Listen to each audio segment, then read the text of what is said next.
All right. So, chat, can you hear me? That sounds like an echo. Boom. There we go. All right. Let's try that again. Woo. Hi, everybody. Yes. We get them there out of the we way go. first. Oh shit, I almost That's knocked a true. picture down. Only in that one. So yeah, welcome back. Welcome to 2023. Welcome back to Girls Run These Worlds. It's great to be here. It's great to see my cast again. As I was saying before, we noticed that you couldn't hear any of us. We hope that you were able to swing by this holiday season for our winter one shots. There was a death metal Hanukkah fuckery. It was great. A snake got acid blown up. Man, dude, if you didn't see Fleet's Morkborg, catch it. It's not right now because you're getting ready to watch my show. But as soon as my show's over, go catch it. It was good. Somebody may or may not have Frenched a dragon. There was definitely some tiny borrowers. I may have gotten the best present of my holiday season when we fed my ex to a dog. Not really. Just kinda. We tied him up and we let the dog play with him.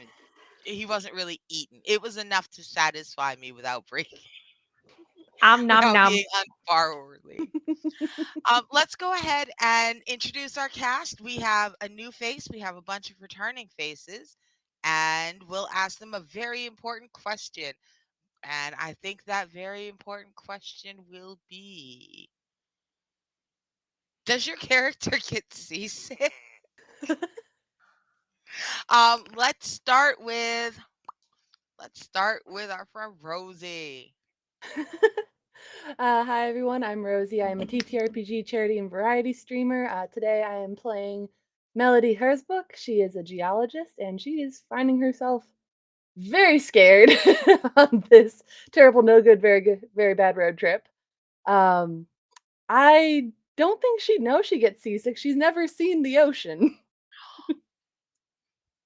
So we're gonna find This is out. gonna be so exciting. She is a mountain girl. She has been landlocked her entire life.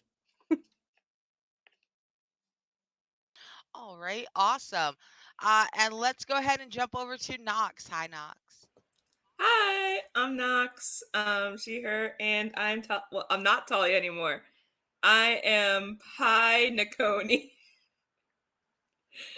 And considering she's a tree, I don't think she goes on water, so she probably does get seasick, which is going to be very fun. She gets tree sick. Tree sick Oh. now! First tree pun of the stream, yes! Ah! Oh! That's it. I'm opening up my row counter app. Don't forget to no. stick around for more. We're going to be branching out a lot. No. Look, I know. just gotta nip this in the bud. Joke. Like that. No, you're still trying to open your thing and we hit you with like 5. I totally did not make this character just like a tree. Oh my gosh. Help. May or may not. Oh yeah. So real quick, while Shears is trying to count, let's distract them again by asking them to introduce themselves. Hello, everyone. My name is Bloodthread Shears, Shears for short. My pronouns are they, them, and I'm currently recovering from psychic damage. I am playing Melanie Kurt, who is just as traumatized. She's going through some shit. And she lives on Long Island. That's why she's traumatized. You have never driven on the LIE, trust me. No, I'm from New York. Believe me. Ah, you know. Awesome. And you may have noticed we are missing a couple cast members. Normally this is where we would introduce Leland. Leland is not feeling great today. So Leland will be back next week with Rhett, who is Rhett's not allowed to be my favorite, but Rhett's my favorite. Peggy's a boy. We love That boy Brett. ain't right. Rhett needs one of those backpacks with like that you hold on to. The baby leash. Yes, we gonna put Red on a baby leash because every It's time connected y'all to go his to a new fanny world, pack. Red get lost. No. We put him on a harness. Then we get the leash that's retractable. And then you get the collar. Honestly, my knowing Rhett, gosh. he would probably go, yes, well, it's the latest fashion trend. I'm starting course. it. He would get an Armani leash. I know it. Oh no. Oh Okay, dear. so and we are missing Ash. We miss them very much. We really appreciate the work they put in for our first 3 episodes. Ash will not be joining us for the remainder of the game. Instead, we have a new player that we are introducing today. Do you want to introduce yourself, Shug? Hello, my name is Julie or Julie CL on the social medias. Recent collaborator of Girls Run These Worlds. Other than that, Twitch streamer, fantasy author, actor, etc. Very honored, very happy to be here. Cannot share very many character details with the good players yet, though Arnica and I have some good things in store for you. So we'll just leave it at that. Any all pronouns are good for me personally.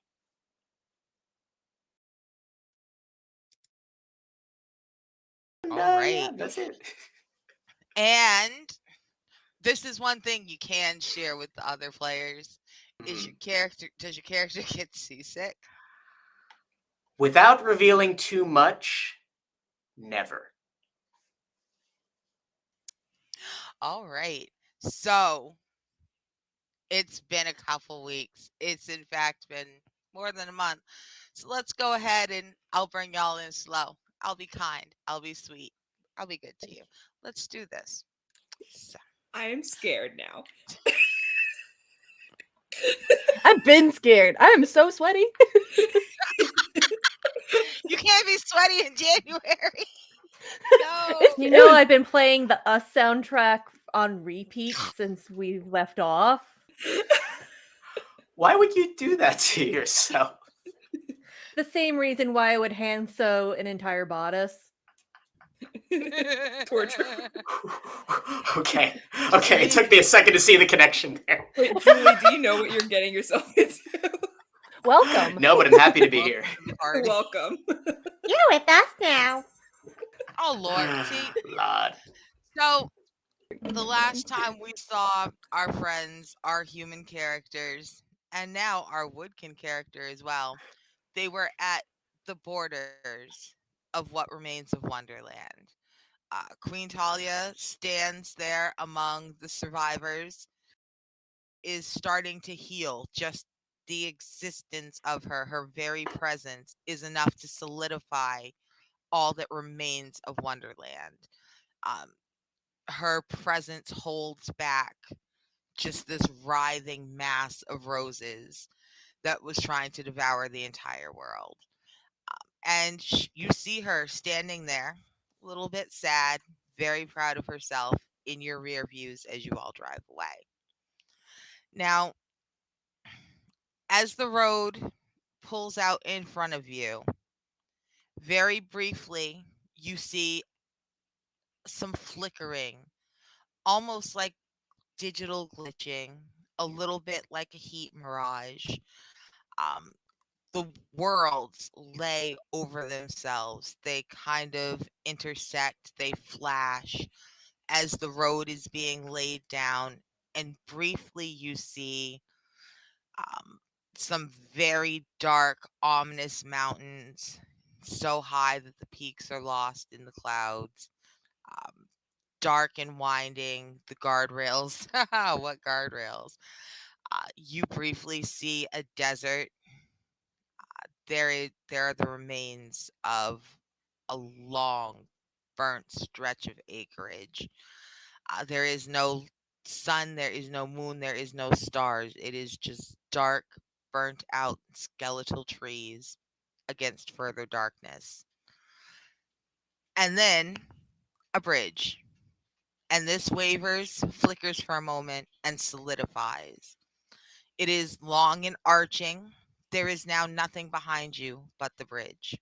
There is nothing in front of you but the bridge. Wonderland is gone. Talia is no longer visible to you in your rear views. And underneath the water is a gorgeous, unearthly greenish blue. It's very, very clear, but even still, you can't quite see the entirety of the bottom, just a suggestion of it. The sun is warm. It feels significantly more welcoming than Wonderland did. Um, so y'all in the cars. You got a tree in your Jeep. You got a dog in your dune buggy. How y'all doing? I'm keeping the radio off this time. I am looking at the goodest of doggos that has ever been, and occasionally giving him comfort scritches for myself, like right behind the ear. And in the rear, looking in the rear view of this giant pine tree. And having flashbacks of memories that I thought were long gone of failing. And now recently failing again, causing a death, causing us to lose someone. And Melanie's hand feels a little lighter since she gave the ring to Talia. She just holds on to the pendant around her neck.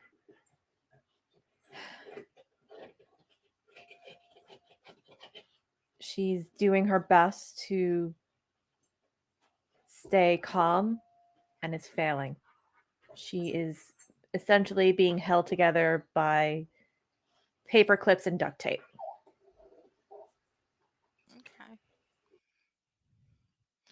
All right. So this is fun, right, Knox? You are definitely enjoying most likely the first time you've ever experienced a motor vehicle in your life, and now you are stuck in one with a really anxious, with a really anxious white lady who's like, "This is fine," and a dog, such a big dog, a dog who is carrying a tree. I was Like that just gonna dog had a whole sapling ripped up in it. It wasn't a sentient sapling, but still, that's a dog that can bite a sapling in half. And you're Ty in is a kind of car, terrified. and there's an anxious lady behind the wheel. She's just white knuckling it, and there ain't no music because you missed the snake jazz. The boy, by the way, is hurt that y'all did not like the snake jazz. It will come up. It can't believe it put in so much work. Don't worry, it's writing a whole new set of music just for y'all. You Oh, don't like great. We snake don't want to jazz? hear That's it. fine. New album drops 2023. Right? Boy, 2023. Okay. Woo. Woo. So, how are you enjoying this car ride? If you could imagine a giant, like 6 foot tall tree lady rocking back and forth with like holding her knees, I can. I can't imagine that. like trying to cover herself with her like pine needle hair so nobody sees her. She's just like, if he murdered a tree, and and are all humans like this? Why did I leave?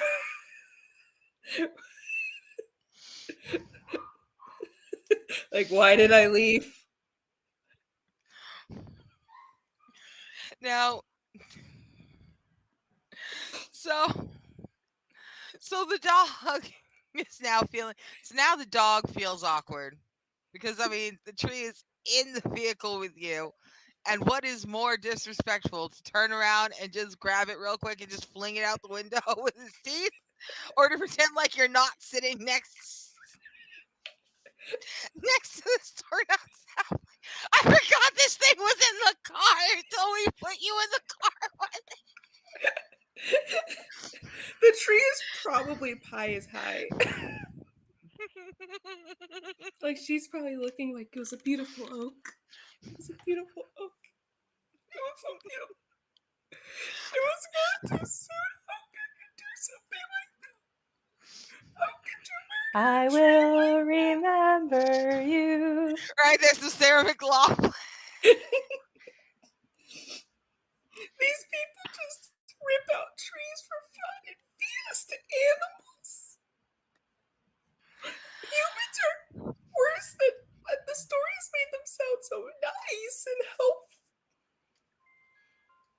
They feed us to their pets.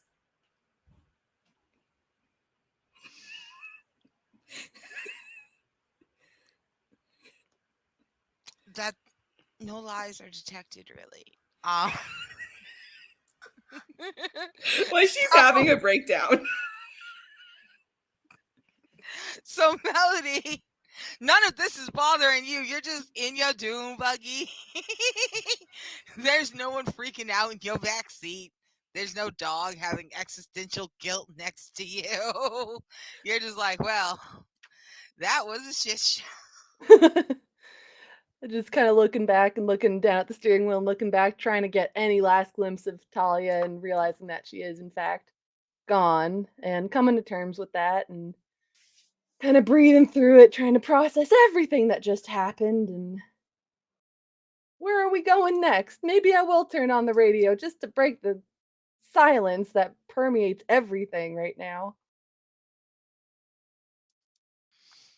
Okay. Um, so you turn on your radio, and for a moment, there's a very rhythmic pulse of static.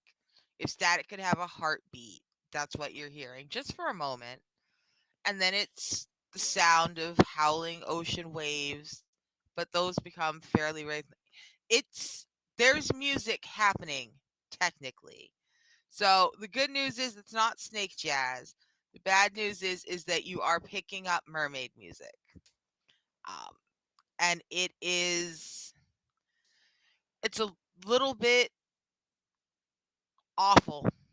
Um, Imagine black metal done by people who cannot hear what they're doing.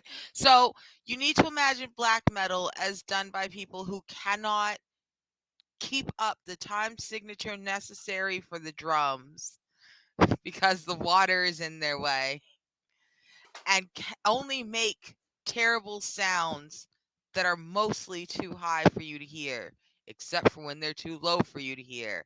And the ones that are the right pitch for you to hear, you wish you hadn't. Have you ever heard a grouper trying to seduce another grouper? Can't say I have. I'm going to suggest that everyone, as soon as we're done with this, go ahead and go to YouTube and search for the sound of a grouper. It's god awful. Oh, yes, do it. Don't listen to shares. Do it. You should totally do it right before you go to bed. I am so confused. It is the most unholy, growling, clicking, echoing monster sound.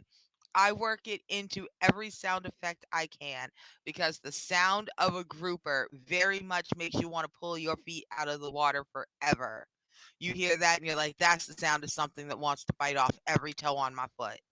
Every one of them. And then the grouper swims by and it shows you its big mouth full of damn near human teeth. And you're like, oh no, it really does want my toes. Oh, it's a fish? It's a Yeah, fish. yeah. It's a big I thought you fish. meant groupie. No. You know? I'm so confused. No, it's a fish. It's a fish. So maybe we just turn that down a little bit, just a few clicks. Still better Look at that, than nothing. we laughed so hard I waved my hands too hard and accidentally knocked Shears off the screen. Oh no. Hate when that Cheers. happens. I'm sorry, and I'm sticking to it. Um There it is. It There we go. See, I was just laughing about how I laughed so hard I knocked you off the screen. So, Nice. go ahead, please. Laptop's haunted. Laptop's haunted. Well, please don't shoot it because we still got like 2.5 hours of this. So it's just gonna have to be haunted till then. I'm sorry, your laptop's haunted. Mine hung up on me during the Avatar finale. Oh no. 15 minutes in, it just shut down. So I get it. Laptop's haunted. So Melody is being chased by mermaid black metal. This is fine. And by now, you know the drill. You can try to turn it off or turn it down, but you know what's going to happen if you do. So I Let's just. try to turn it down anyway. So you tried to turn it down, and just like as happened to Orchid and the Snake Jazz, as you turn, there's a brief moment where the volume does change, and then it reasserts itself slightly louder than the previous volume. But it also begins playing over again. So there's now a round of it. It's playing the first time and it's playing with a 30-second delay. They're both playing simultaneously. So now instead of one grouper trying to get laid, it's an orgy of groupers all clicking away, wanting to bite your toes off in the water. Great decision. Now I she's fully white back. knuckling her steering wheel for a completely different reason. Oh boy, let's get through this. Oh, boy. So the good news is that the bridge is empty. You guys are, as always, the only people on the Phantom Toll roads. And so you can try to. The bridge is pretty endless. You don't see an end in sight. I don't tend to recommend pulling over before you get off these highways. It never tends to end well. But that's up to y'all. Or you could just pull up alongside your party members, roll down the window. But y'all might want to have a brief conversation before you get where you go and kind of figure out what you're doing. If y'all have any idea what's happening.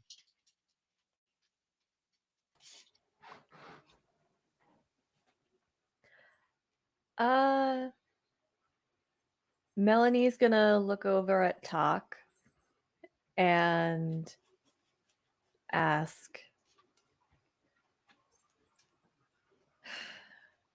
since I know that I'll be blunt, I suck at communication. Do we need to pull over and coordinate, or do we do the same thing and just book it till we get to the other side of the bridge? And so Talk looks at you and he's watching Honey in the rear view mirror, and he's just kind of with his big guilty puppy eyes. He feels so bad. He's just like just sad puppy face. And he's like, "No, we have to keep driving. Uh, we'll know we get there. You'll see Milo's toll booth." At that, I'm going to honk the horn twice, roll down my window, and just motion to keep forward. You see a thumbs up in your rear view. Okay. Okay. And Talk, it's okay. Come here. And he gives like the good deep scritches again. You did nothing wrong. You're a good boy. You did nothing wrong. They murder trees and feed them to their dogs. They murder trees and feed them to. Oh my god, you could talk? I've been talking this whole time. I'm scratch, scratch, scratch, scratch, scratch, scratch, scratch. Hi.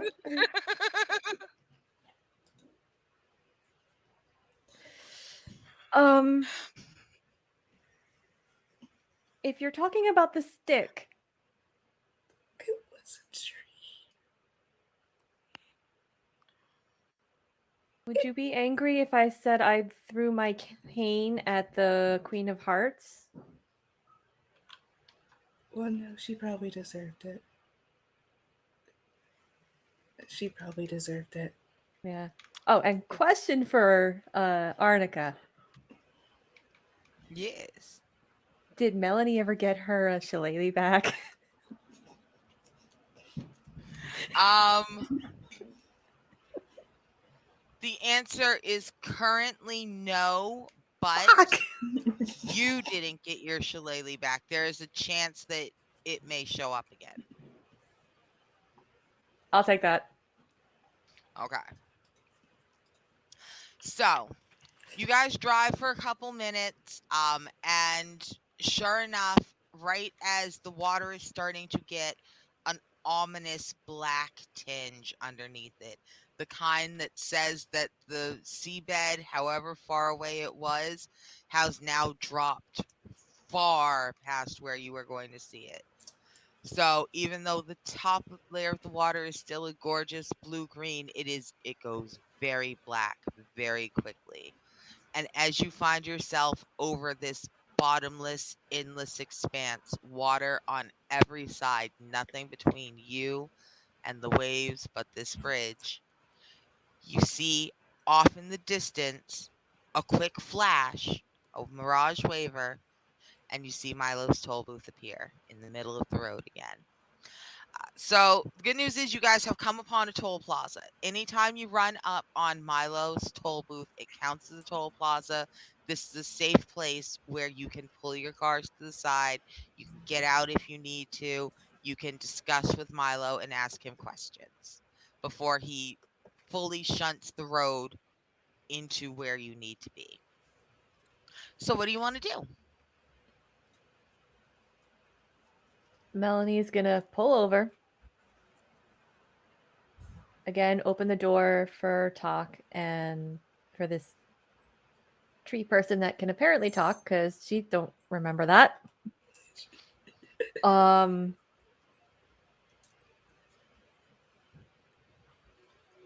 she's going to find her backup folding cane, take it out of like the little holster and have it snapped to be used.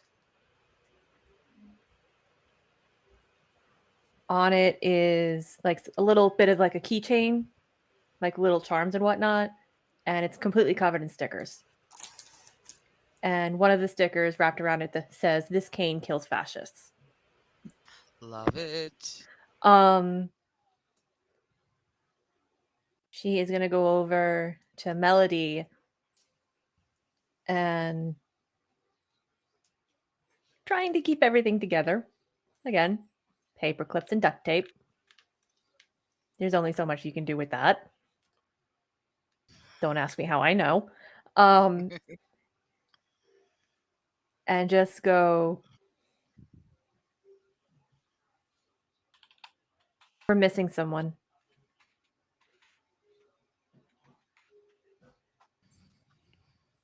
Oh. So as you guys, Melody, as you turn around and look to see what the fuck Melanie is talking about, it surely does dawn on you that you do not see Rhett's sedan. Rhett's sedan was with you guys as you started to pull away. He was definitely next to you guys the whole time that you could still see Talia in the back window. The second you could no longer see her in the rear view is really the last time you remember seeing Rhett. Uh, so that's fun. You guys definitely aren't down by most of by you guys definitely have not lost 3 people in 24 hours cuz that would be careless. That would be a ridiculous number of people for the party to be down in less than 24 hours. One of them twice. One of them twice. In our Y'all defense, make me we feel know where like an Talia asshole when I is. say it out loud. That fanny pack is cursed. Fanny pack's haunted. Fanny pack's haunted.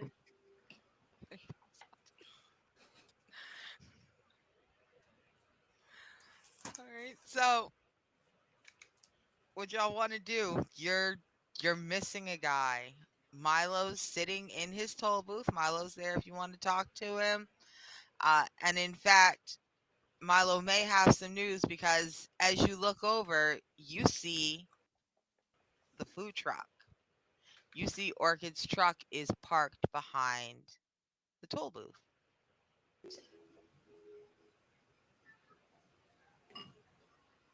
Wait. Orchid was behind us. What's going on?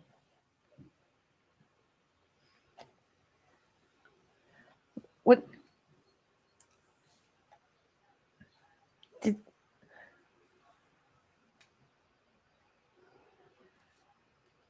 Milo? So when Milo lets himself out of the toll booth, his face is solemn. His hands are, he's got his fingers kind of laced together, very, very, and he just looks at you and he goes, "You did a good job in Wonderland. Um, I've seen worse. I've seen worse, but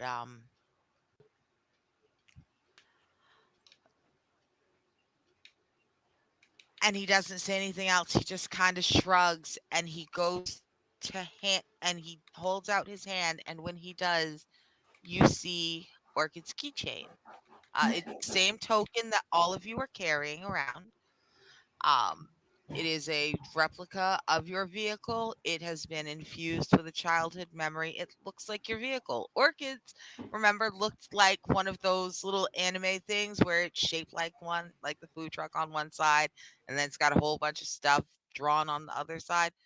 It's black on both sides. It's just void black. What? There is no image. No. No. How? Milo just kind of puts his hand on your shoulder. He's like, I can't see you off the roads. I don't exactly know, but it you have to be more careful, all of you.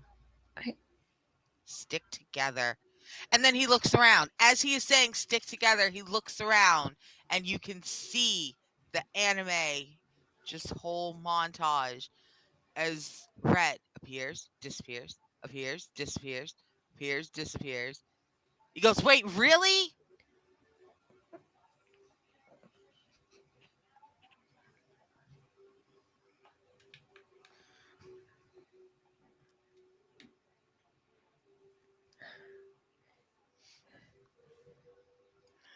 All right. So, Melody, Milo approaches the dune buggy and he really kind of leans in closer, looks at you a little bit, and he's like, "Are you?" And he can hear the mermaid death black metal. He's just kind of like, "Are you? Would you like some help with that?"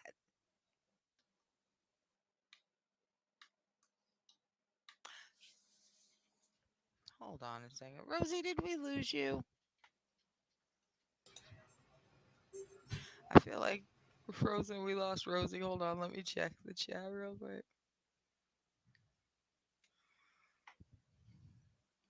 Yeah, I think we've lost Rosie. Look, give me just a Rosie, come back. I was gonna say Rosie's haunted, but no. Stream's haunted. Stream's haunted. Thank you.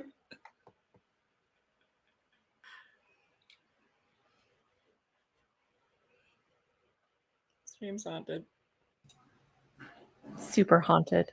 Oh, Hey! Yay!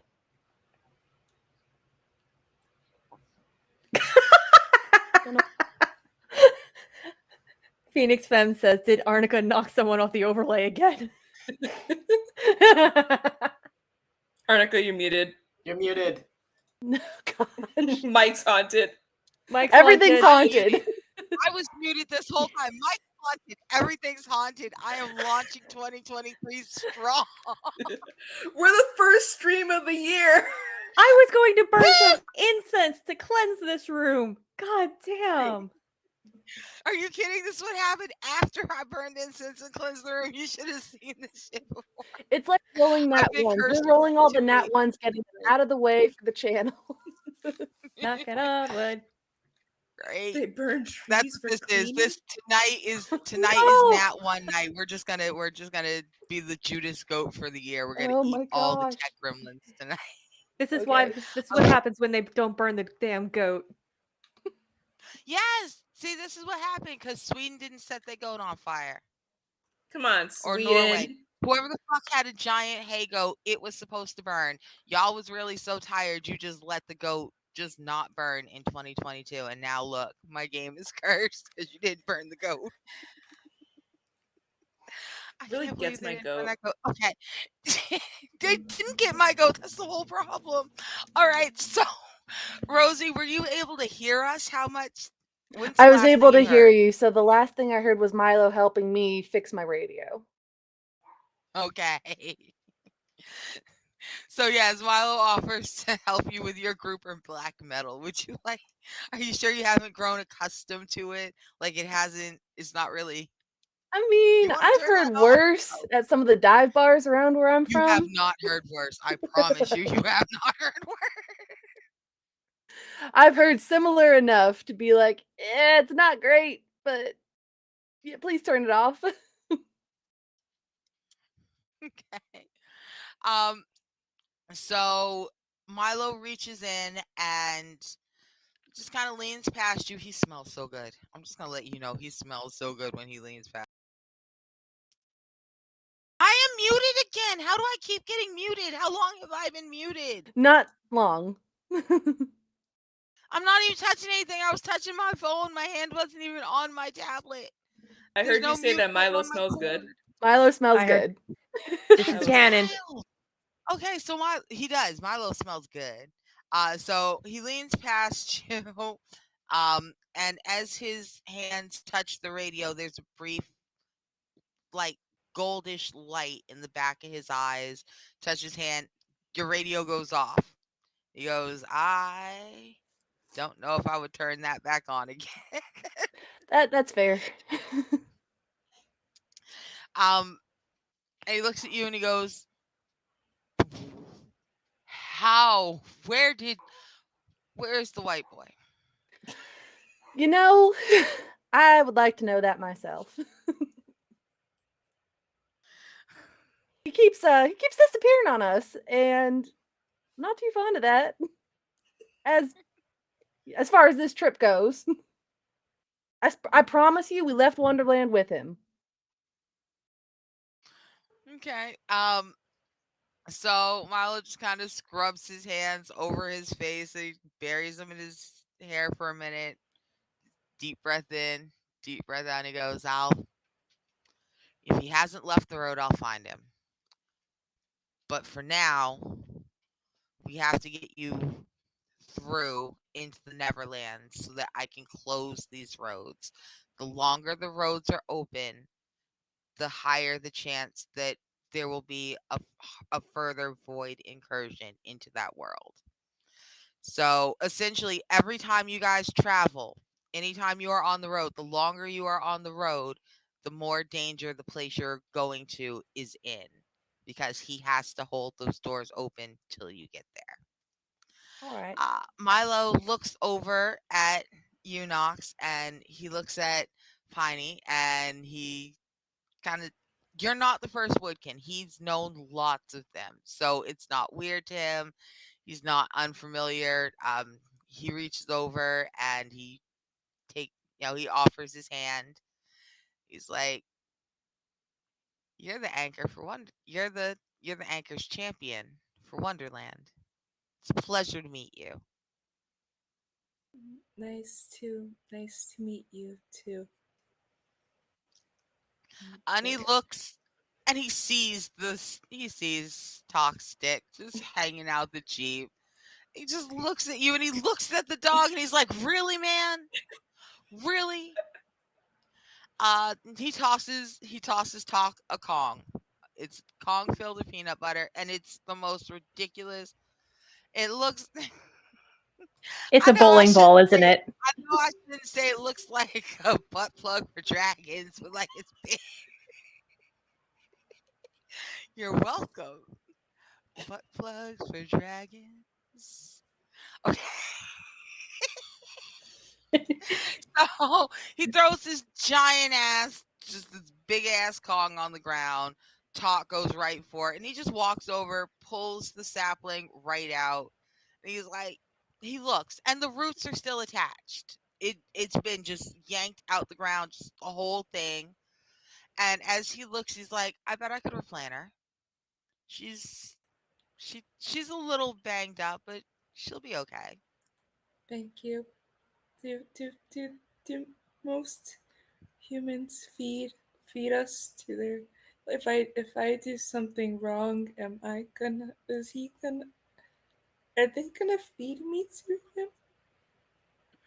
Um, and Milo, he really kind of, your poor you. You are trembling so hard that your needles are literally brushing against each other. I'm You shaking like a sound leaf. you're shaking like a leaf, you poor thing. Oh. And Milo's like, "Oh, they don't. Humans don't feed trees to dogs. This is my dog, and he doesn't listen. And he's and if he had been thinking, he would have remembered that there are wildkin and woodkin everywhere, and he wouldn't have pulled up a tree. Like, this is obviously, you can tell from the annoyance in his voice, this is not the first time they've had this conversation. Talk was apparently infamous for pulling up saplings, and Milo has to keep replanting them. But he reassures you that this is not their dog. This is his bad dog. He has told his good dog who did a bad thing not to do it again. You won't be pulling up any more trees, even in an emergency. Maybe in an emergency, you know how dogs are. Uh, but he reassures you that do not worry. The humans did not do this. They're they're fine. They're gonna save you. Melanie just goes over to Talk and just does like the top of the head scritches. To be fair, he saw my shillelagh and he wanted one for himself. So it is their fault. They're gonna feed me to a dog. They're gonna feed me to a dog. Oh, oh boy. The queen.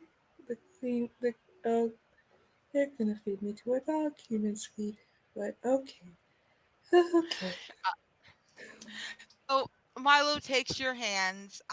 They are rough, very much. They feel like bark, and he lets you know that you are exceedingly safe with these people because you are an anchor's champion. And so now, you guys, for the first time, Milo may have mentioned it before, but he's actually going to explain to you two, as he explains to Pine, what an anchor's champion is. Uh, when an anchor is left behind to solidify a world and hold it back from the void, so they send out a champion in their place to continue the quest. Someone has to keep protecting these humans. You can't go from 5 people fighting low level baddies to one person fighting, the big bad and be like, "This is fine. Surely this one person can do what 5 people cannot." What kind of asshole thing is that? So an anchor's champion rides out on behalf of their anchor. Queen Alice cannot leave Wonderland. But you magnificent tree, you saved the queen. You became her champion the same way she became queen by pure dumb fucking luck and terrible accident. Um, some you don't get you don't choose to save the world. The world chooses you at the most inconvenient time. Right when you don't want to save shit, when you just want to go plant yourself, go plant yourself on the couch and not go nowhere. Yeah, I was about to say I saw you and click. Um, so you are the Anchor's champion of Wonderland. You bear the Queen's token, her keychain, and in a moment of extreme strife, if it comes to a point where you have to use a corruption, we'll know because you will summon the power of your token. Like we'll talk about that. You're not there yet. I'll let you know when you are.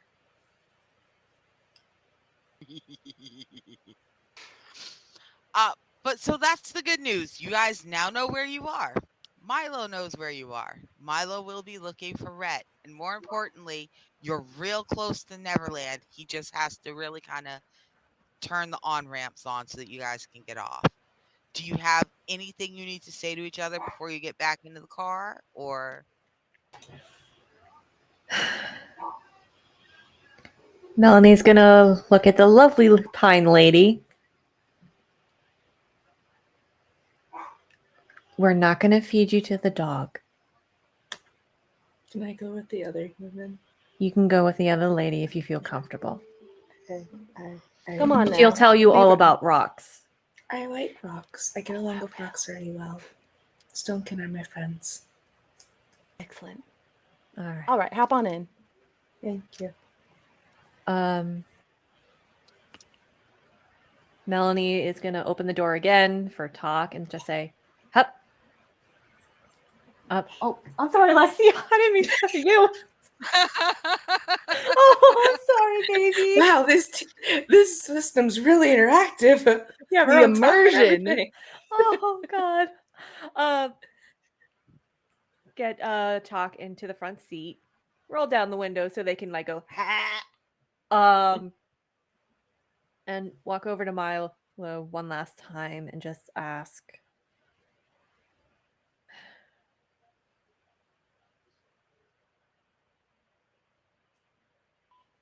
why?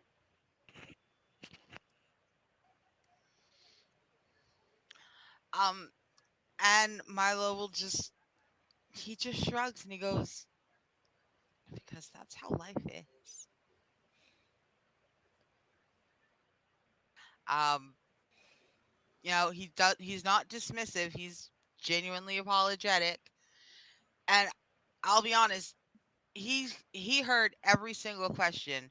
Why am I here now? Why was I here before? Why is Orchid gone? Why is Rhett gone? Why did Alice die?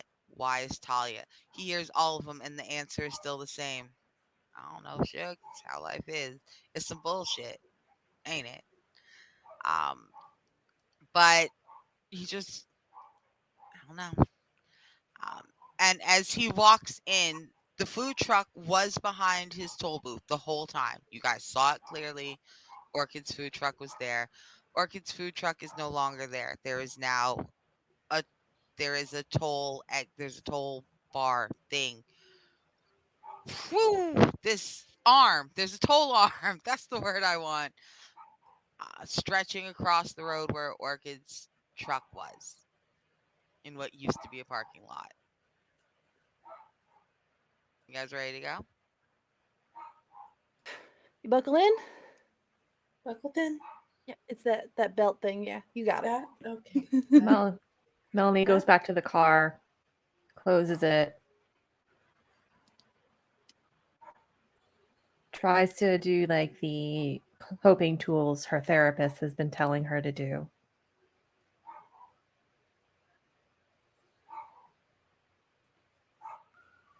I can only be in control of things that I know. I can breathe. I can see. and I can create. And just turns on the car. All right. Good. Good coping tools. Good use of them. You are going to need them. Keep those firmly in mind. So, as you guys pull away, the toll arm raises and the cars begin to pull off onto what was just the end of a parking lot with one vehicle parked and is now an on ramp leading down towards a beach, a sandy, dark stretch, not trucked in. Ooh, expensive. We've bleached this sand for maximum aesthetic appeal. No, this is a rocky. Fuck you. I hope you don't fall and break your ass, except I really do because I'm the ocean and I'm mean. Like, it's a mean New England shoreline. She's unimpressed with you, and she ate two of your ships, and she killed your grandmother's first two husbands. Like, she's that kind of beach. Look, I'm in Maine. Our beaches have character, and their character is almost always angry and murderous. And lobsters. And lobster, angry and murderous and infested with lobsters. That's the character. And jellyfish. Because fuck those. I love our beaches. I love jellyfish. I hate lobsters and I love jellyfish. So, as you guys pull down, everything wavers around you as the phantom toll roads begin disconnecting. But for that one moment, instead of the pitch blackness, instead of the silhouette of trees against the starless, lightless sky, you see down into the depths of a well. It If you had seen it from the outside of the well, you would recognize it as the well from the White Rabbit's hamlet. But from the inside, all you recognize in the pile of bodies, in the dropped woodkins and wildkins, in the sylphs and fairies, you see one very familiar human hand sticking out of the pile of recent Wonderland corpses at the bottom of this well. And then it's gone, and you drive forward through that image onto the beach. Now, from the beach, you can no longer see the highway. The highway bridge is gone. Milo and the toll booth are gone. There is instead a stretch. You can see where the island you are on, and it is very much a large island, but an island begins to curve away. The beach is a rough, rocky New England beach. It does not taper to sand so much as it abruptly drops into jungle. There is Okay, it's more of a road than Wonderland had. Wonderland had quaint little woodland paths. This is a cart road. It's not paved, it's not for vehicles technically. But you can tell people like ride bikes, pull rickshaws. Like, there is travel of wheeled vehicles that just aren't cars. And it stretches way far out that way. And then there is a pier. This thing is enormous. For 3 solid miles, this pier extends out into the water. It is big enough that there are buildings that run up the center back to back. And there is still enough space that, quite frankly, if you guys were buttholes, you could drive your car onto the pier and not hit the houses and not hit the guide rails. You'd be buttholes because people are walking there on both sides, but it's an enormous distance. And at the very far end, there is a cluster of boats and ships all tied together into a floating city. So, your choices are you can head down the pier towards those ships, or you can head up the road. What do you want to do?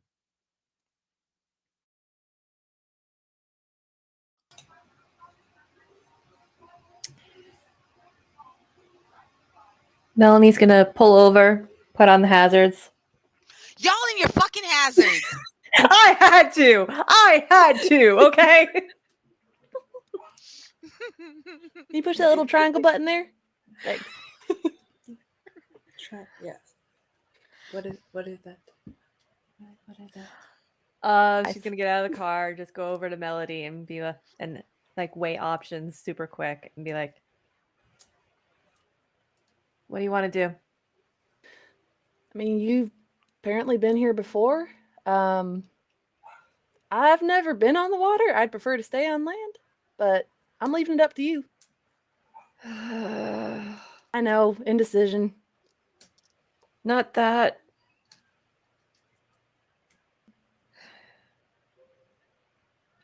I grew up on Long Island, so I know like there are assholes who drive down the pier, and I've seen it. I don't want to be that asshole. All right. So if we got anything, just lock up. Take what you need.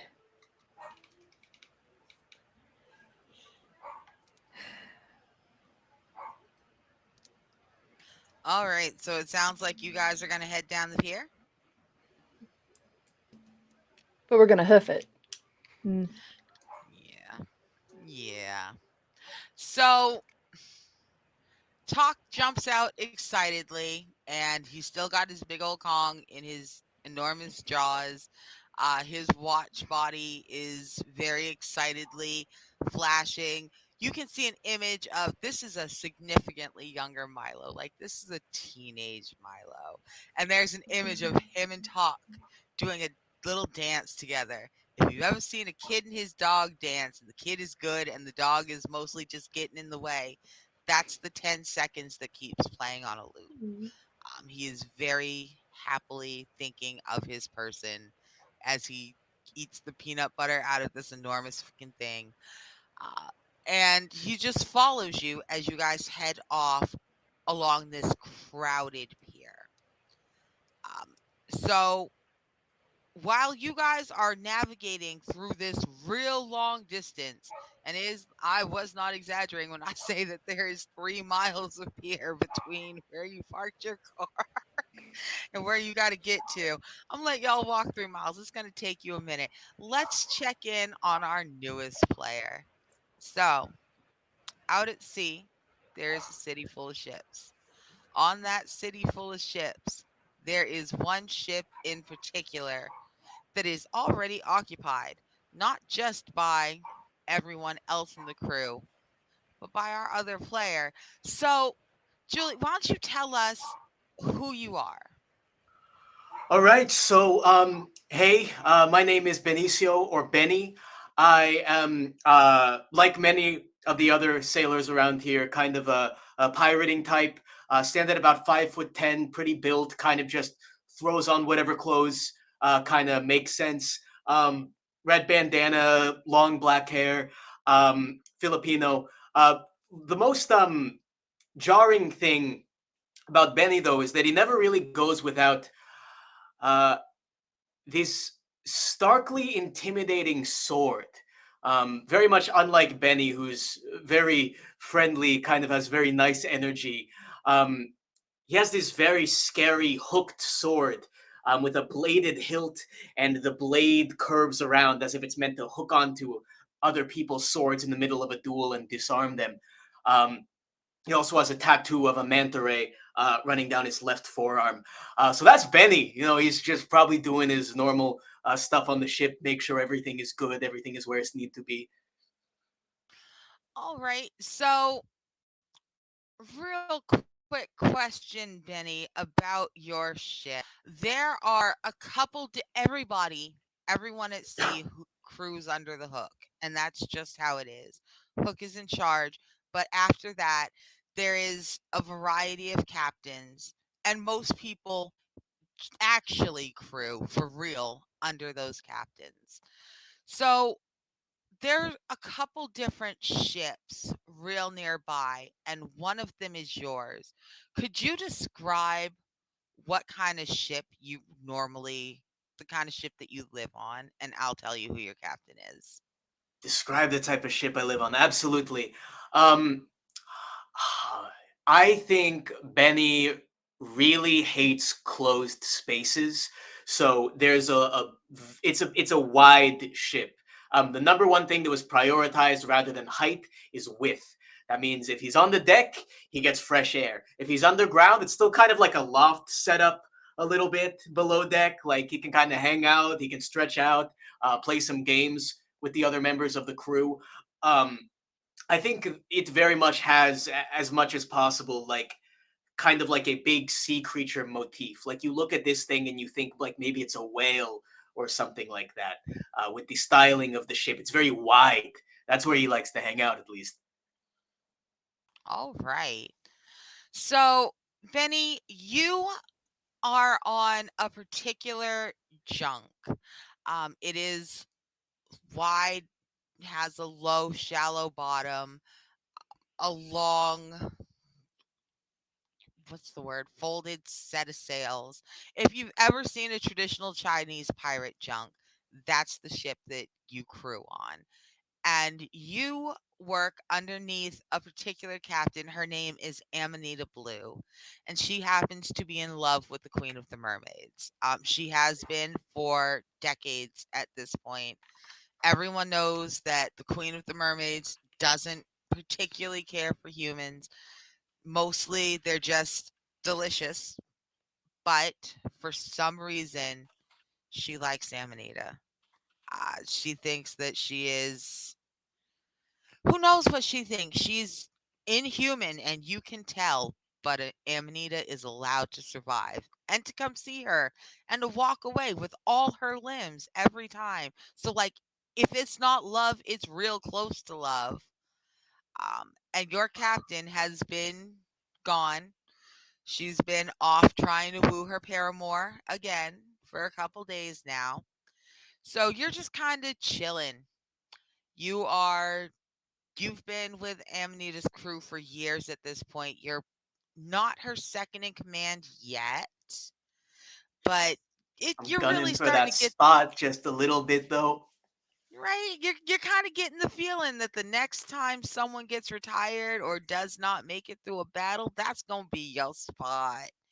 So you're real busy on the ship. You're up on the deck thinking about how good it's going to be when you're actually second mate and not just not just doing second make work on a bosun's, pay. When you happen to see humans, like other real humans. And now this isn't as weird in Neverland as it is in some of the other worlds because Neverland is fucking full of humans. Humans out the wazoo. Stolen kids, people having families, pirates getting washed up. Humans everywhere. But you can tell when someone is new to Neverland. And what there never is there are never new adults. There aren't new adults. Those are adults. I rub my eyes and I look over. Are they still on the pier? They are. It is two women and a paragon. You recognize that that is not a mortal dog. That's a paragon. Probably, I mean, the giant clock he has instead of a torso helps. And that's a woodkin, okay? Tree people, you know what to do with them. They don't normally come this far out from land, but you've met several. But those are two grown ass human women in weird ass clothes. Like those clothes are not fit for sea. Oh my! They're gonna drown. They're gonna get caught up in all the buttons and the frills. They're gonna drown out there. They're not gonna make it. Oh, I I want to take the ship over to them. All right, so the way that the city is set up is Oh, that yeah. it does take a bit of undoing to unmoor your ship from the other ships nearby and maneuver it. You can, it just takes a few minutes. Would you like to roll to unmoor Amanita Blue's entire war junk and take it over closer to the pier, or would you like to try to cross to the pier a different way? Oh, well, I mean, the captain's gone, and I kind of feel like maybe doing something bold is how I get promoted a little bit. Maybe I need to show that I'm capable of running Amanita Blue's vessel. So I'm gonna make a body roll. I'm gonna make a body roll, and I'm gonna try to get the ship over to them. Absolutely. Nice. Ladies and gentlemen, welcome to the first roll of 2023. Let's do this. Woo! So, for those of you who are new to Good Strong Hands, it's real easy. We use the Powered by the Apocalypse 2d6 system. So, what's going to happen is you are going to roll, Julie, as many d6 as is listed under your body count. If you get a 4, then you succeed. If you get a 5, then you did a good job. And if you get a 6, then you get a boon. All right. Let's hope for some booms. Let's get some booms in the chat. Uh, whoo-hoo. Well, some of them were a 2 and a 3. However, the others were a 4 and a 6, baby. Woo! All right. So that 6 is some good news, bad news kind of stuff. You absolutely have a boon. You can do something spectacular. I will let you describe whipping that ship up like it's a Chevy. Just woo! I will, however you want to get that ship over in a spectacular and outrageous way, I will let you do. But know that if you do, that's kind of a heroic action. It's the kind of action that may draw the attention of the void. Uh, I don't care. I'm gonna do it. So I think Benny spends a lot of time just hanging out on the ship because he doesn't always get a lot of leads into the thing he's investigating. So he spends a lot of time like having like a quick out for being moored up. So he flexes his arms, rolls his shoulders back, and he goes, "All right, let's do this thing." He pulls on one rope, which sets off a chain reaction of other ropes, and he like throws a little dagger into a board at just the right moment to knock one thing into the other. And then all of a sudden, there's ropes whipping around, unraveling the ship from the rest of the ship city. And then with one final boom, the ship rocks in the water, unmoored from the rest of it. And he raises the sails. He pulls one more rope, has to wrap it around his entire very wide chest, and boom, the sails unfurl, revealing the big insignia of Amanita Blue, and then he moves towards the pier. And as soon as the ship is going towards all of them, he's just going to wait until they're roughly within earshot. He's going to start yelling to them. All right. So, I need a drink after that. Melanie, y'all are just, you're hot. You're sticky. You were not expecting this. Like, you're not expecting it to be as hot as it is out on the pier. You weren't prepared for, especially you, Melody, you're not used to the beach. So you don't know how the sun hits, really, the way it reflects off the ocean and everything else. And you just get hot. So you and your flannel, you and your hat, you were ready for a nice bracing fall day expedition out in some mountainous woods. You are flushed. But that's good because that definitely hides the blush that comes across your face when Benny whips up in this Chinese junk, just swinging down off these unfurled sails, rope still wrapped across the chest, and just kind of leans on the railing and goes, "Ahoy." Ahoy, mabuhay. My name is Benny. Benicio Aguilar. Benny for short, you can call me. Welcome to Neverland. What's up? I like kind of just like wipe the sweat with my shirt and like expose the abs a little bit. Melanie, who has grown up on an island where even in October it can still be 80, just stares at this guy who's basically doing like that thing where he's like, "Hey girl, let me buy you a drink," and just is like, "Come on, let's go, let's go." No, he seems friendly. Come on, let's talk to him. Wait a second. You're all weird. You're all weird. You're not supposed to be here. I have to. And you're not helping that. What do you mean? Wait a second. Wait, hey. I run across the deck to the other side. Wait, look. Okay.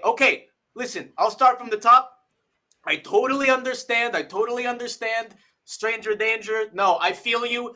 I understand why you would be intimidated, I say as I raise my sword, just kind of carelessly waving it in the air. But listen, Talk. you all are adults, which is weird in Neverland. There's normally only kids that get kidnapped over to here. So doesn't I'm help. kind of what? That doesn't help. That So, doesn't. I don't do the no, kidnapping. so Talk is standing between Melanie and Benny. He has come at Melanie's run, and there is a deep growl. There is a deep rumbling growl in his chest, but it's not aggressive so much as very confused because so far everything makes perfect sense to him. Yes, Benny has done a good job. Did you see him park that boat? Yes, Benny is right. This is weird, and kids get kidnapped here. And also, Melanie keeps scratching behind his ears, and she said, "Talk help." So now, Yo, your dog has an alarm clock in it? That's crazy. The captain could really use one of those. He's got this alligator problem. So it'd be really good to have one of those guys around. Wait. Pause. Rewind. What is rewind? The dog has paws. Oh gosh. Yeah, Why don't we all Ford. just sit down, take a beat? If I sit down, I won't be able to see you over the banister. Oh my gosh. I don't think any beets grow here. Is there Oh. any place where we can get a drink? Oh, yeah, absolutely. I mean, the whole pirate city basically runs on alcohol and water and most of the hardtack stuff that doesn't really go bad at sea, Melanie looks at Melody and gives that look you give when a guy is being the guy. All too well. He seems nice.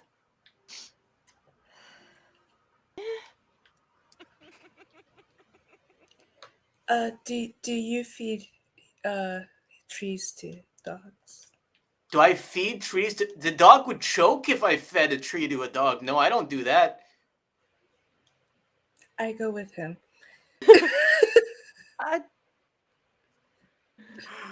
All right. Okay. I need to hang on. Let me set up a ramp or something. You can't just hold on. Boom, boom, boom. Giant 6-foot tree just Oh makes my- herself the ramp. That's a crazy trick you got there. Oh gosh, Pie, you all right? This is fine. Your name is Pie? Oh, This that's is crazy. My name is Pie Nakoni. I love Pie. Pie Nakoni? Pie Nakoni. Oh, that's a new one. Oh my gosh. all right. So Benny obviously has never met any of the esteemed Kone family.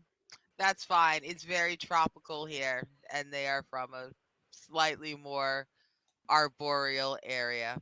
Not, it's just what happens. You know what? He doesn't know the Kones. He knows the maples and 2 cocos.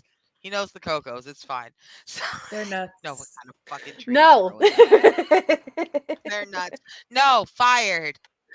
So, Goodbye, everyone. This is my last episode.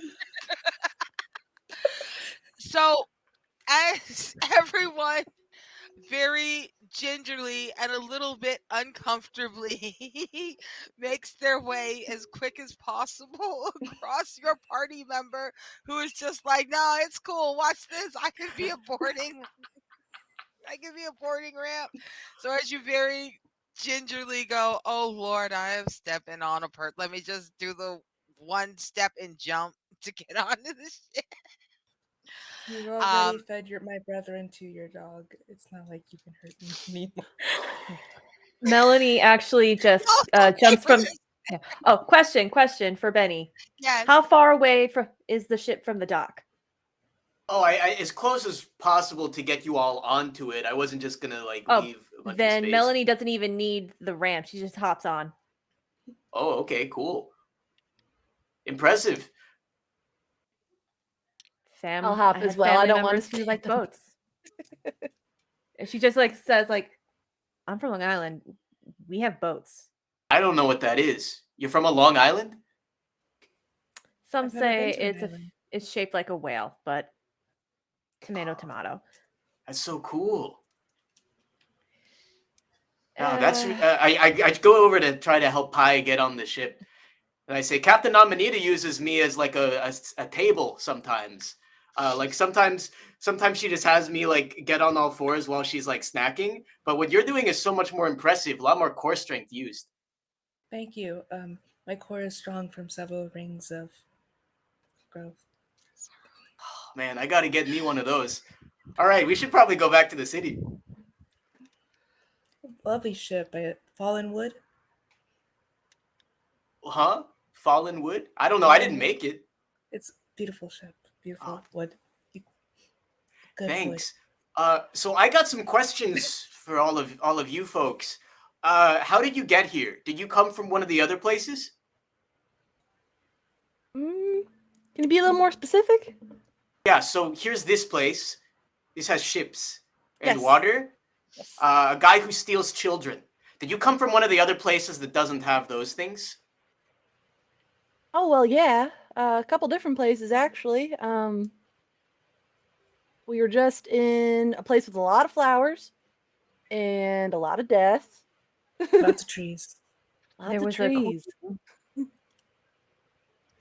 Oh, okay. talking Lots of animals. heads. Okay. Ooh, lots of heads. Yeah. Yeah. Yeah, that sounds about right. I mean, I haven't really spent much time outside Neverland at all for obvious reasons. Kind of hard for me to get. I got stuff to do. But Were wow. you born here? Oh no, no, no, no. I was. It's kind of a long story. We don't have to. We don't have to get into it. Um, no, I'm not from here though. Neither are we. We might have something in common. Oh, Yeah. okay. You're all from the Long Island. That's great. All right. I can't wait for you to meet Captain Amanita.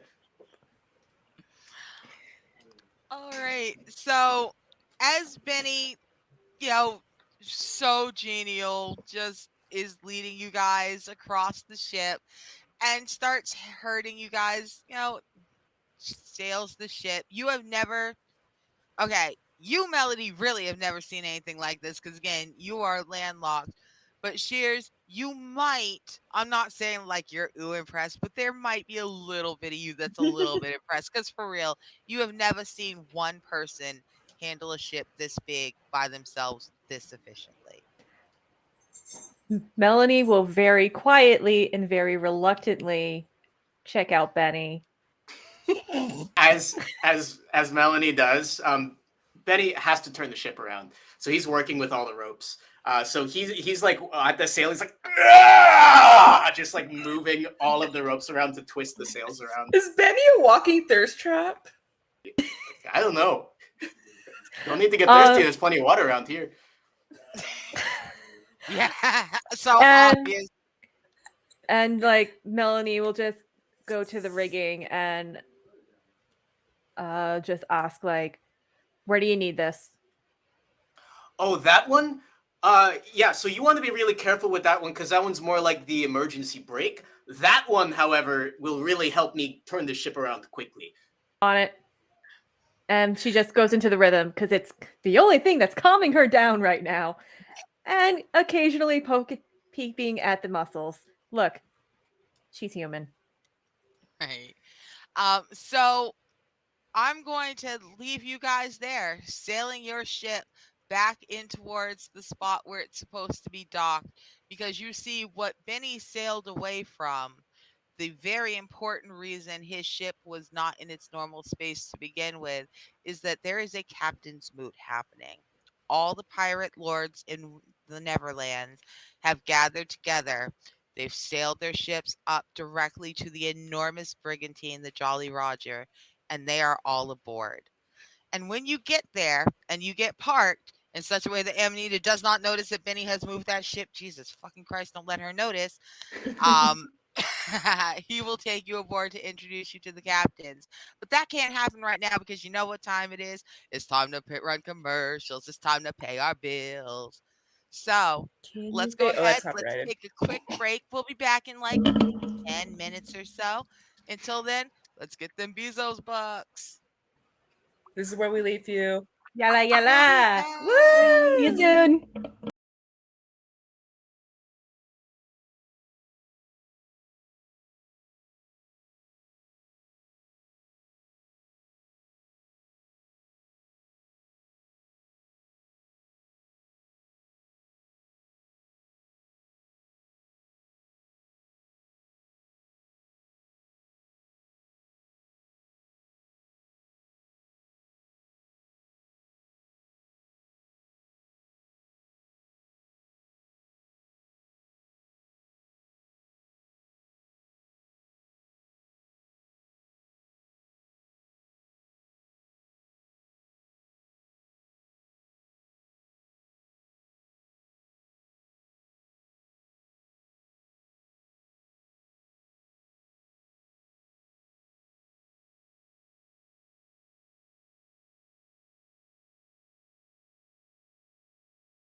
Hi, everyone. Welcome back. We had a great break. We ate chocolate coated seaweed, I guess. Fuck it. Yeah. Not all of us, unfortunately. No, next Thematic. time. Uh, so we are back. And we are back in Neverland. We are pulling our whip up and we are parking it right next to when I say the enormous brigantine, I mean that the Jolly Roger is one of the largest ships to have ever sailed. She is her masts tower above you. Her sails snap in the wind. They are big enough that the shadow they cast falls on several other ships. This thing is a beast. It is armored for war. It is not.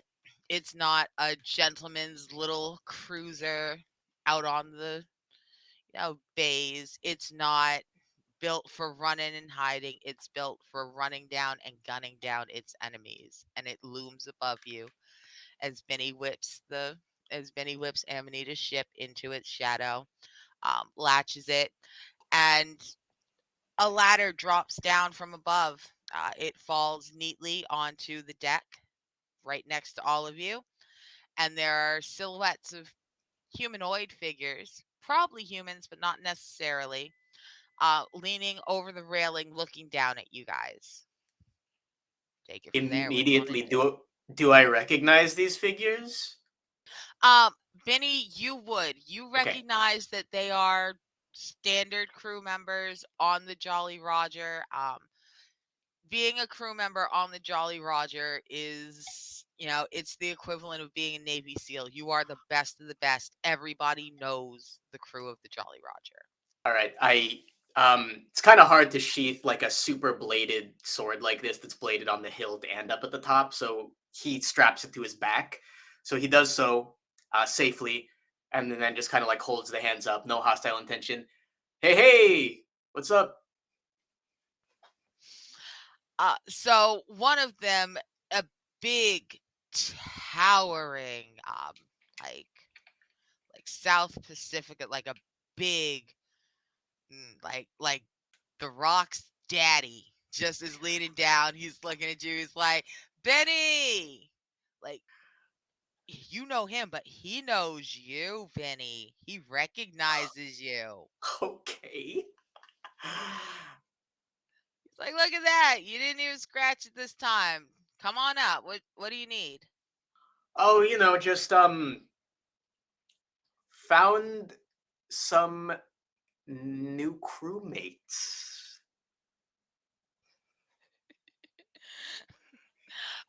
That's good enough. They clear the space. You guys can head directly up the ladder if you would like.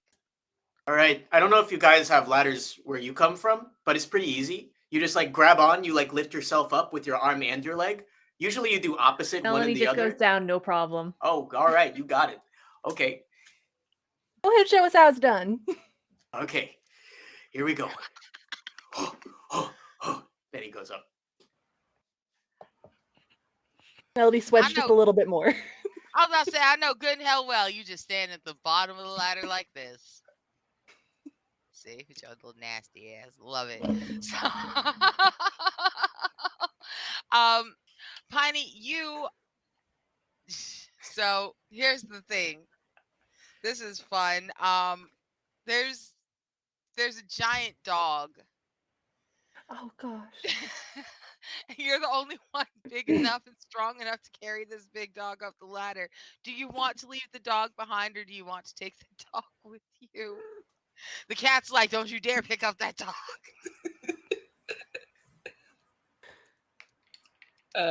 I look up.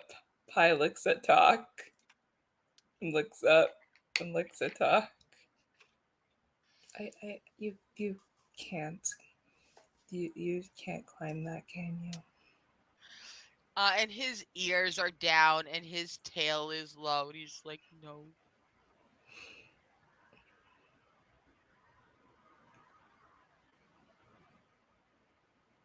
He lays down and he puts his head down on the deck and puts his paws over his nose. He's so sad.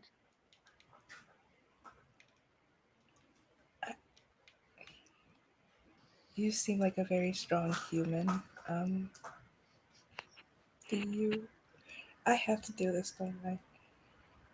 Does he have to come with us? He does not have to come with you. It is acceptable to leave the dog on the deck. Is he gonna bite me? He's gonna eat me if I leave him down here, isn't he?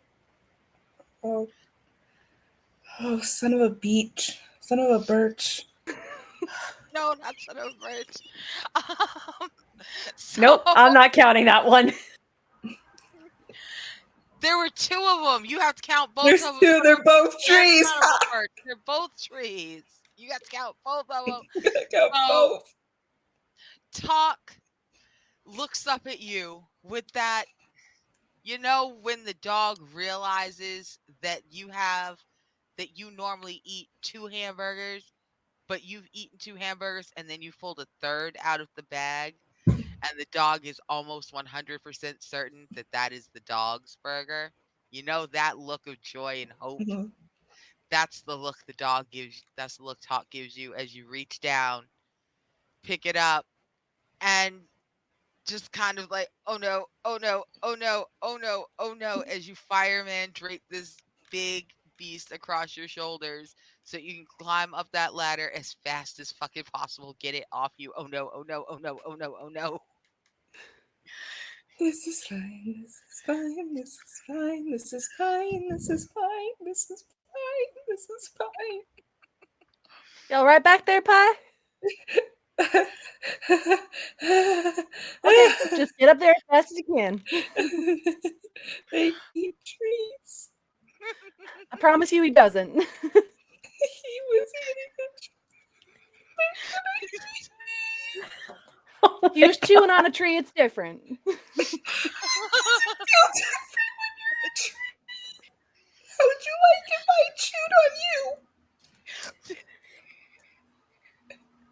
I would like to see that. How would you feel? How would you feel if he chewed on your bones? Well, probably not too great. Do you feed other humans? No. Just get up here. It's fine. Melanie, yeah, Melanie is just like, waiting very quietly. Like, Come on, I got you. Just get up here and I'll hoist him over so you don't have to carry him the whole way. Come on. Your tree's having an episode, huh? Yeah, I've never really seen a tree go through it, but we're all a whole bunch of firsts happening right now. This is fine. This is fine. It's okay. It's okay. Just come on. As soon as Talk is in reach, Benny's gonna help Let's lift go. Talk. Yeah. Oh, thank up. you. Thank you. Thank you. I'm gonna reach an arm down for Pie. Help her up. Okay. You all right? You breathe. Is it photosynthesis or breathing? What is it that you do? I don't know what it is anymore. I just can't do it. Okay. We're just gonna sit down. at that, Melanie is just gonna very cautiously go towards this pine tree and not get flashbacks and just hand a little fidget cube and just tells Pie, no, you don't eat that. You don't eat that. Spit that out. You play with it. You see the buttons on it? Press that. And it makes a very satisfying click noise. All right. So there's now a dog prancing around at all of your feet. He mostly looks very happy, a little bit apologetic, but also a little bit sick. His For every 3 good steps, he'll take one a little bit sideways. The dog has never been on a boat before, and the motion of the waves is kind of throwing him. So you have a tree going click, click, click, click, click, click, click, click, click, click, click, click, click, click, click. And we have a handsome pirate himbo who's doing his best to flex off and show off. This all Look seems what normal. he found. This all is super normal. He found humans, non-Neverland humans. So excited. And so, Benny, the 2 pirates who invited you both on board look at you and look at girls and look at you, look at Melody and Melanie, and they're looking back and forth, and like they know just as easy as you do that these are not adults from Neverland. Like you all clocked it.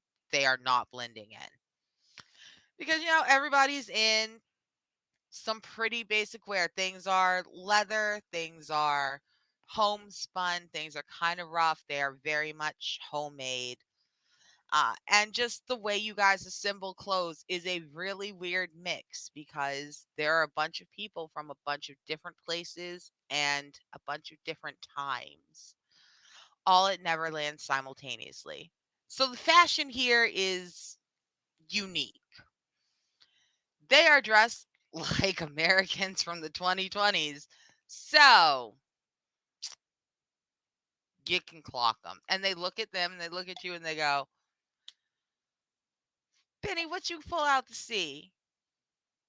Mostly them. Some other stuff too, but mostly them. So I think we found something pretty wild, right? Like these people clearly not from Neverland, which could mean there's enough of like maybe a gate or something between all these different places that maybe we could find some help in fighting the pan or something like that. As you say the pan, there is a silence. It is a very the kind of the exact silence that filled the room in like July of 2020 when you said the word COVID. That's except we were still calling it Corona. That's the kind of silence that hits when you say the pan. Everyone just goes, fuck. But they agree because you know what? You're right. This is something that requires the captains. This is not people. This not, this is above y'all's pay grade. So you follow them across this enormous ship. The length of a football field, you guys cross this deck before you get to the 2 stories of like captain's quarters just this 2 stories above the deck. It's looks like a little freaking house just set on top of the ship. Super cute. And there are 2 heavily armed men on the door. One of them is quite old. He's in his 70s or 80s. Uh, one of his legs is completely gone. He has a peg leg. It's carved into something kind of like a foot on the bottom, but you can't tell if it was carved by someone with a great sense of humor or with no art skills. Because that foot's a mess. It looks like it looks like a cartoon of a foot that got stung by a bee. Like it's bulbous in all the wrong spots. It's too wide. It's puffy. So it was either carved by someone with a great sense of humor or terrible art skills, possibly both. And he has a hook on his hand. He's not the hook, but you run across there's a lot of dudes who serve on the Jolly Roger who have prosthetics. The vast majority of the sailors do at this point. And he looks you guys up and down and he starts to say something, and the light catches just right on the necklace around Melanie's neck. And for a moment, the firelight hits the obsidian, and as it flares, it doesn't reflect back the one little torch light. It looks like a forest on fire, just ripples across it and vanishes again. And he looks at that, and he looks at Melanie, and he doesn't say anything. He just opens the door, and there's a long, dark hallway in front of you guys. All right, I know it's pretty intimidating, but don't worry. They've got like pirate code stuff you gotta watch out for, but basically, as long as you don't like pee anywhere you're not supposed to, you shouldn't make anyone too mad. Noted. That plant, you'd be surprised, that will get you through life so far. Not peeing in weird places, like 70% of cultures, that's like your number one rule. Yeah. So Benny does not lie. Y'all got this. Just don't piss on the floor. So the ship sways underneath you. The halls are tight, but not overwhelmingly so. It's a little bit dark, but you can see at the end, unlike the last couple times you guys have had to, nut up and walk into a dark space, this is not endless. You can clearly still see the light from the doors behind you. You can see the outline of golden firelight coming in. Well, not like fire, like, ooh, there's a wild one, but fire like there's candles. You can see it surrounding the outline of a door at the end. This is a plain, normal, measurable hallway. You haven't felt this safe in a minute. That in itself should make you feel a little bit nervous. You're I fine. was gonna say nothing good comes from us feeling safe in this. I know. So just um, for that, Pi does not feel safe. She's surrounded by fire. okay, everybody feels safe but pie, which is completely fair. Totally fair. Um, as you make it to the end of this hallway, a door swings open and you see an elegantly decorated, ornate room. There is an enormous table, a big, long one. It seats 24 people. It fills this room, and all 24 seats are occupied. There are men and women of a variety of ages. One of them is surprisingly young. He's not a teenager anymore, but just barely. He sits in some thigh-high boots and a vest. His shorts are a little bit shorter than they should be. He's got a too big hat tapped down. He's Cassadine, the king of the cabin boys, up in the raftings. Um, their Amanita Blue is straddling a chair backwards, and she has snapped her eyes up. Benny, she has just pinned you, like Bless your heart. It's a good thing you got that adorable little smile because she cannot believe that one of her crew has just walked into the captain's moot like unannounced. She didn't call for nobody. Everybody's looking at her. um, but there's a 25th person in this room. He sits in a sharply tailored blood red coat.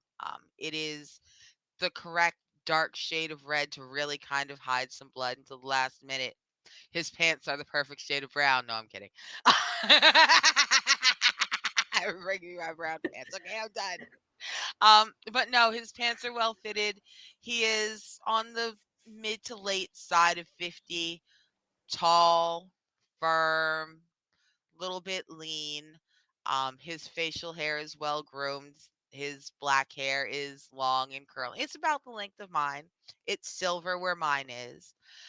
Um, he looks, if you saw Once Upon a Time with, see, now I can't remember her real name. I keep wanting to call her Margie from Big Love. If you saw Margie from Big Love as Snow in Disney's Oh, Once Upon Jennifer a Goodwin. Time, thank you. If you saw that Hook, it's that Hook in his late 50s. Okay. Yes. Hottie Hook. And he sits there, his left hand is kind of strumming along the keys, mindfully playing. He's not making noise, he's making music. It's the first genuine music you guys have heard. There's no grouper noises, there's no snake jazz, it's music. He's just kind of do do do do do. His other hand is a very heavy, crude hand forged hook. This is not a nice modern prosthetic. This thing is weighty. It looks like at any point he could just kind of take it off, stick it to the roof, and hang a whole freaking pig from it. It's a big, heavy thing. And he looks up at all of you. He goes, Amanita, what have you brought for us? And Amanita looks at you, Benny, and she goes, what a great question, Benny. What have you brought for us? Hey, gang. Hey, Captain. Hey, Mr. Hook. So you won't believe this. Something special, something weird is going on. Something that maybe shows the tides of everything are shifting. I gesture to them. Like, look at their clothes. It's weird. They're not. I. I don't think. I think these are adults from outside.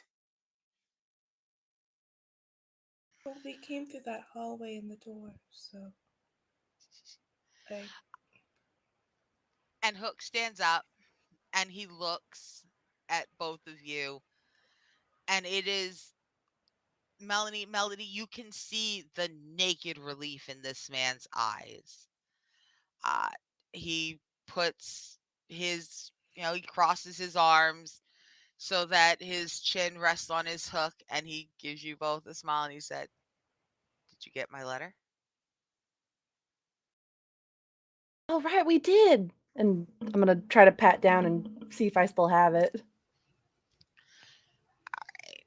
So that in itself, every other captain at the captain's moot is now, there is so much noise. It's a rabble, rabble, rabble. It's a key, it's a whisper, whisper.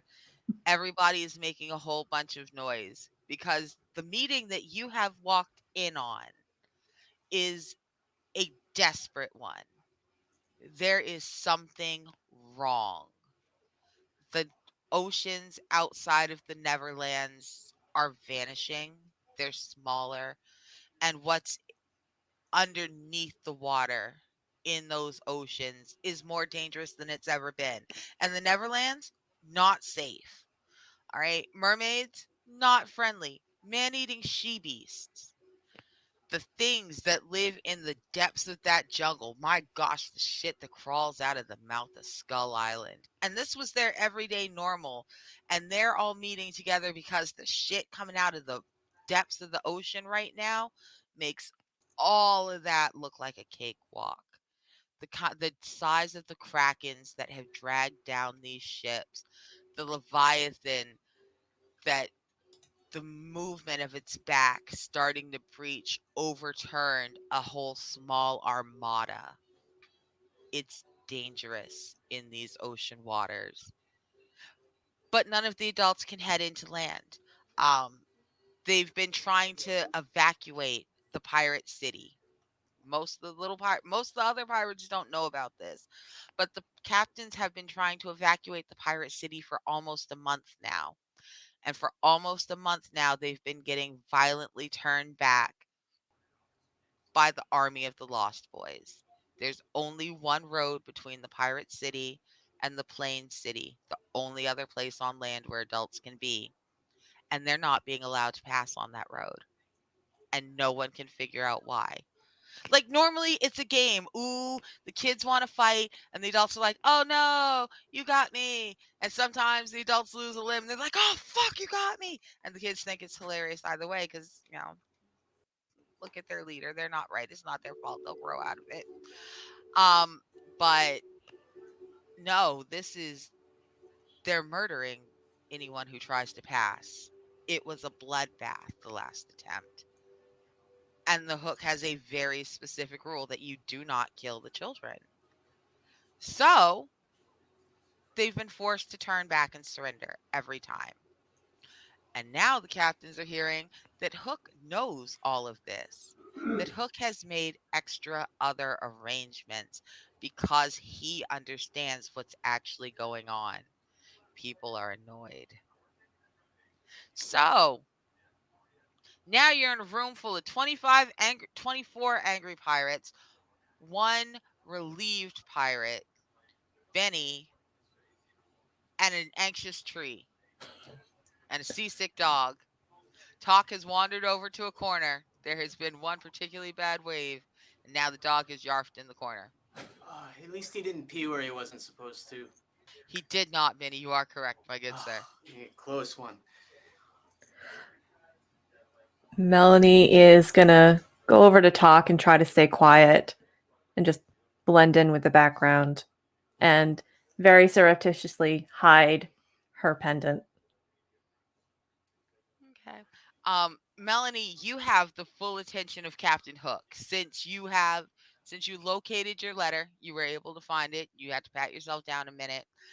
He has gestured you over towards his setup right there at his like this enormous harpsichord is just it's real freaking big. He has a little table set up, he has a series of maps, and he summoned you over to look over them with him.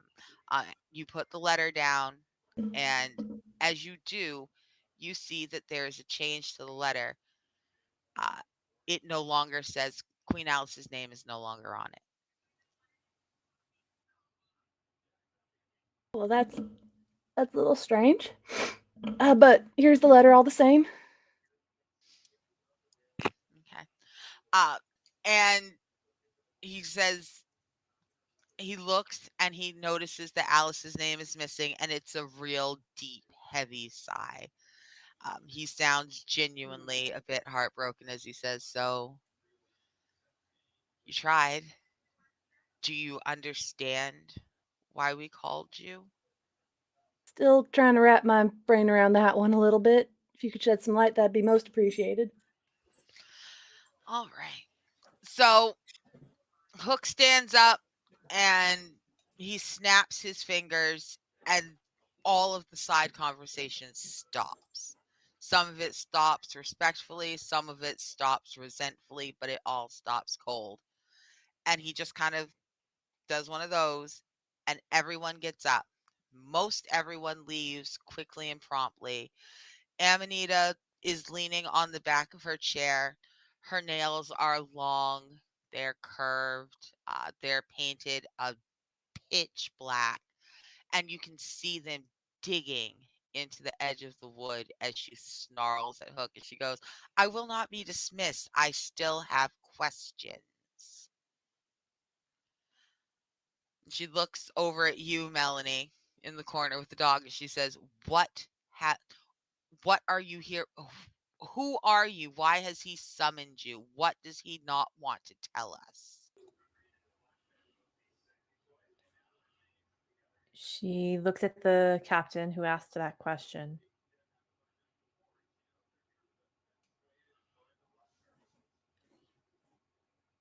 Your guess is as good as mine. We lost someone. All of us were chased by some monster. And and I'm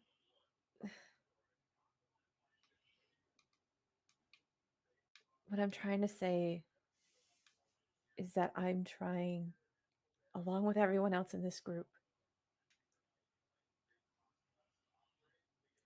is find out what is going on.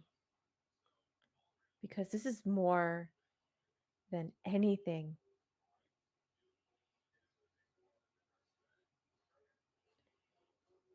that we have ever experienced. And this is wilder than any story I've written.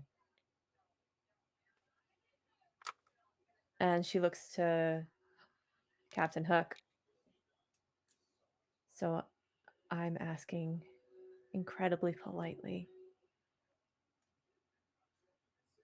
what is going on?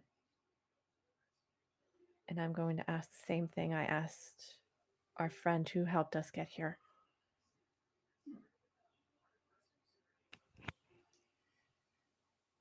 Why? Okay. So Hook stands up and, it's not a menacing or aggressive stand. It's a very graceful, reassuring, don't mind me. He gets up and he starts making a tea tray.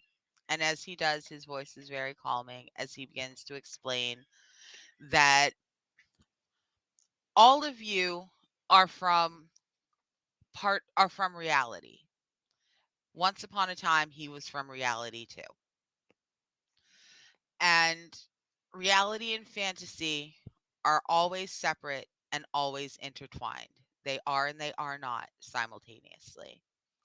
Because of that, if fantasy becomes too endangered, it can take all of reality with it. Which, and he gives you a little smile. He's like, which we tried to explain, maybe not so well in the letter. Um, he tells you that there are 4 cornerstone worlds of fantasy, places that most people know of. And because they know of it, they believe in it. That belief makes them, just big anchor. They are cornerstones. Maybe one day they'll be replaced by something else. But until then, it's Wonderland, it's the Neverlands, it's the Phantom Toll Roads, and it's Oz. And normally they end. All worlds end. It's a cycle. But they're not designed for all 4 of the anchor worlds to end and restart simultaneously. And in the time where all 4 of them do not exist, before they can restart again, they will drag down every other world in fantasy. That will in turn drag all of reality down with it. Everything will be unmade. So they need new anchors. They need to replace the existing anchors right now, as opposed to going through the adventure and the story with children, so that children naturally have a chance to grow into what they're supposed to be here. They had to just find adults. They had to find people who already had adaptable skills, some resilience, some fucking something other than tiny, fragile little breakable baby bones. They're like, no, we can't. We need adults. Um, and as he's telling you that, he tells you that he is oh my gosh, I can't remember. He's like the 23rd Hook. There have been 23 incarnations of Peter Pan and Hook. And As he moves past the light real quick, you notice that the captain does not cast a shadow. There's not one on the floor. There's not one on the walls. Benny, you've had a long time to get used to this. Everybody knows Captain Hook doesn't have a shadow. Everyone just kind of assumes that when the crocodile got his hand, it got his shadow. Like shit like that happens in Neverland. Keep an eye on your shadow. It's a limb. You can lose it. Um so he prepares tea, he's handing it around, and you guys notice that there are two extra cups still on there. And over in the corner, there is this kind of a wet noise, and not like bloody wet, kind of making out wet. You haven't really looked into this corner before because everyone's making noise at the table, this, that, or the third. But there are two men sharing one overstuffed chair in the back, darker corner. The large one is black leather, head to toe. He is very much the perfect model of a pirate. He's ferocious, he's bulky, he looks like he could just rip someone's head off and stick it in a cannon and sink your ship with a launched skull. Like, he's big. And the other guy sitting on his lap just, just look like again, he looks like a cabin boy who has stolen his captain's hat.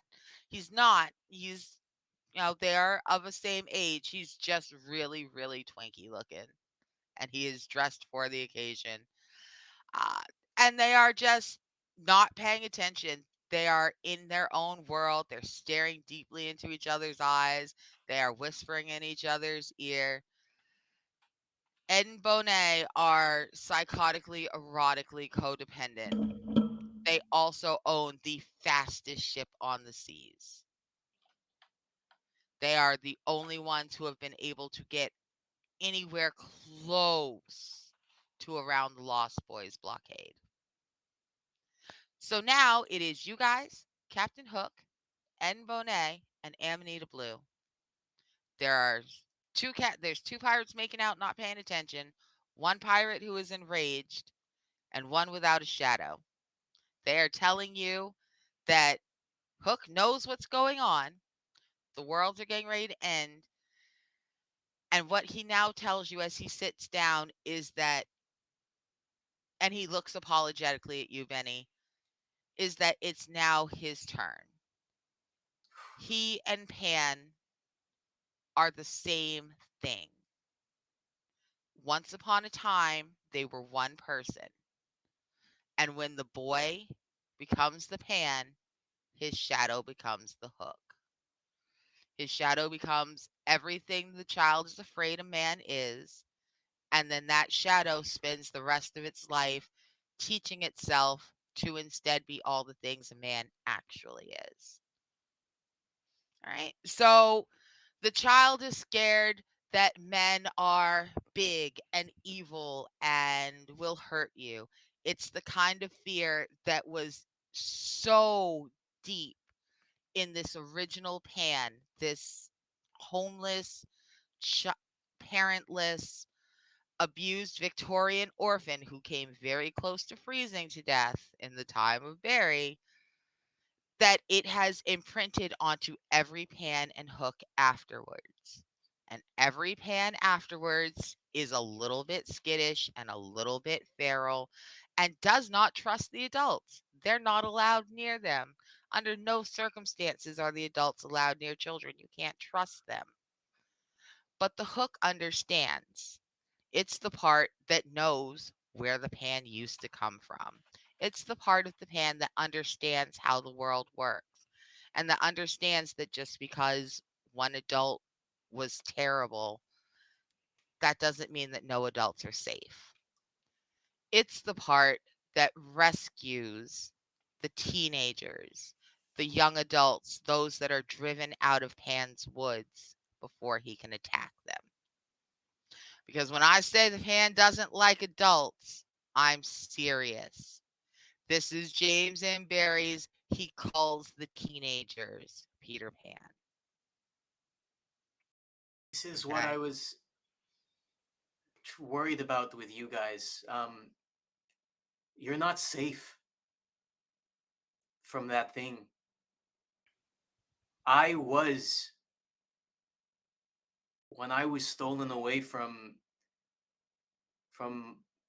the world I knew before this. I was one of his lost boys for a little while, and before I was culled, I was taken in here.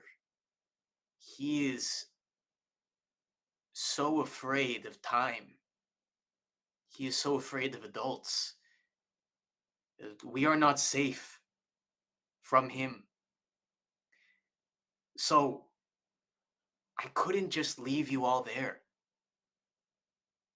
I couldn't let you get to the lost woods by mistake or anything like that, because there's no way you'd make it out alive. But now maybe we have a chance. Maybe we can stop it all from being so intense and maybe spare another child my fate.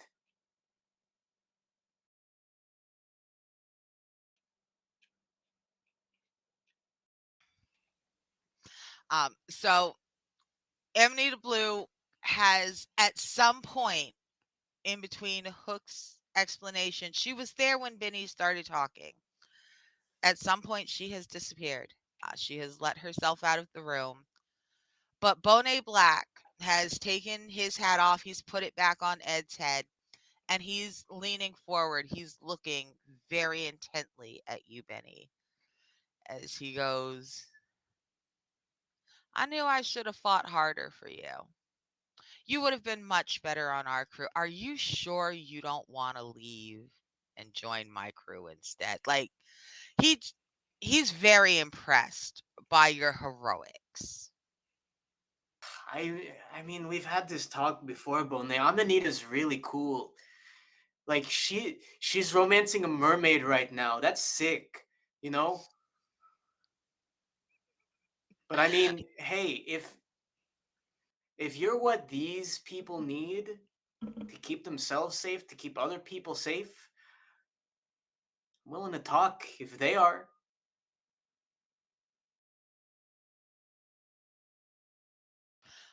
All right, so guys, this is the information you've been given. So much information.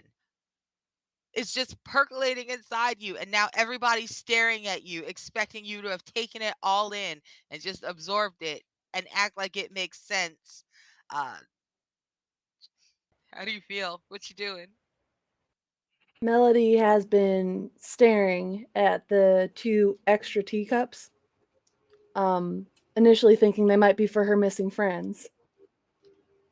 And looks at the teacups, looks back up to Hook and goes, well, there were more of us.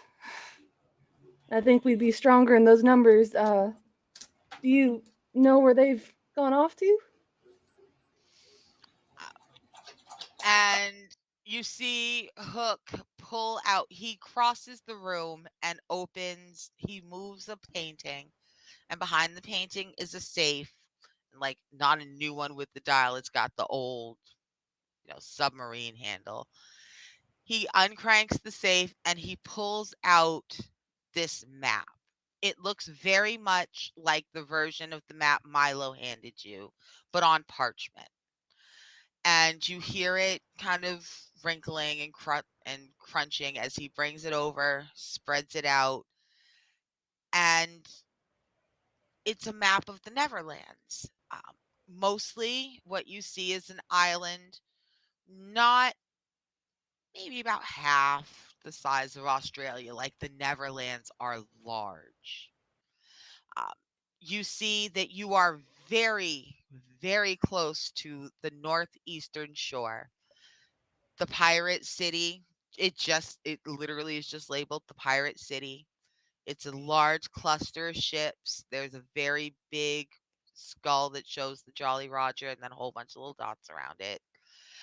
At the far, almost exactly on the other side of the island from the pirate city, there is a deep water cove. It is marked Mermaid's Lagoon.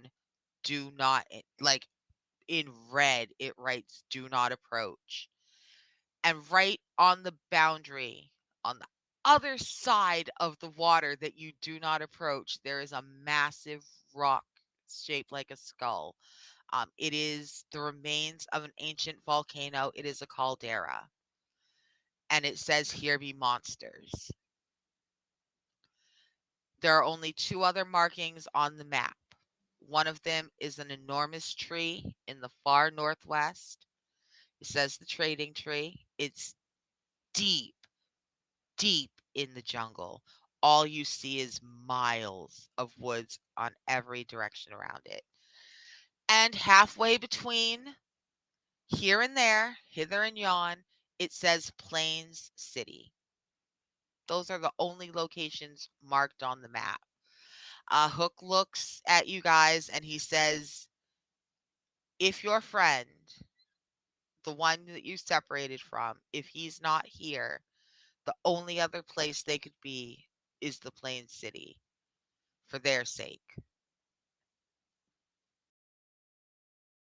All right, and you said we can't get there right now. Well, and he gives you a roguish look, right? He's like, we can't get there, but you two. He, he winces apologetically. He says, not to be that kind of person, but Pan has a little bit of a he favors women over men. The two of you, the mothers, and he rolls his eyes. He let it's not you, but said the mothers may have a shot.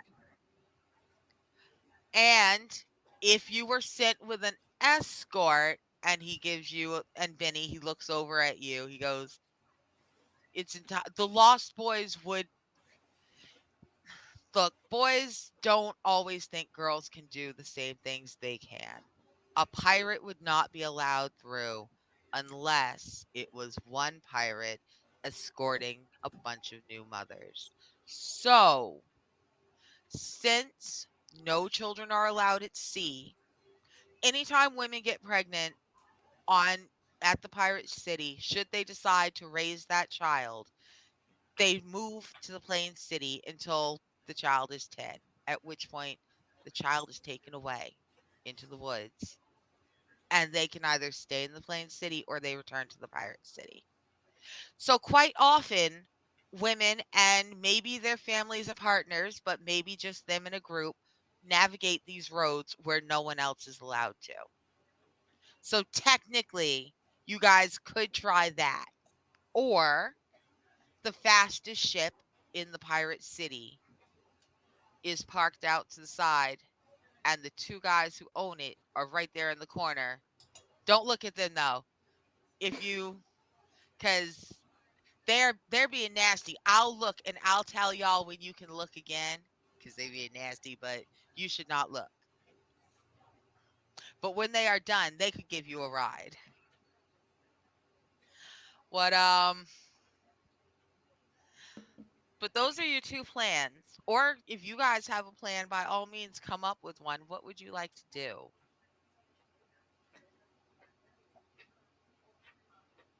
Mothers, So, you said, right?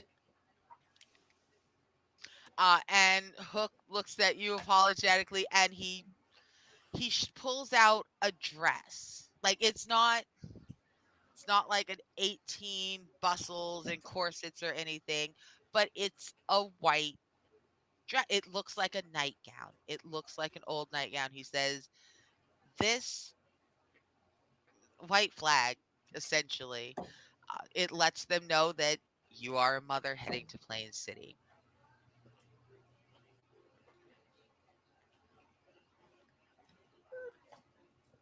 Melanie will look at Melody, Benny, and Pie.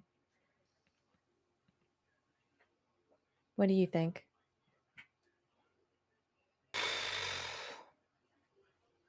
Either way, it sounds like it's going to be a long journey. I would opt for the one where we have a slight advantage, being our gender, I guess, in this case. Yeah. you got to find your friend, right? I mean, it sounds like you've all been through a lot already, and I can't even pretend to assume I know what even happened. But I do know one thing, and it's that if there is anything that can defeat paranoia, like the pan tries so hard to enforce, it's companionship. It's sticking together. It's making sure nobody gets left behind because of their age or the fact that they grew up or whatever. We can be antithetical to his whole story if we stick together, I think. Benny, let me ask you something. Hmm.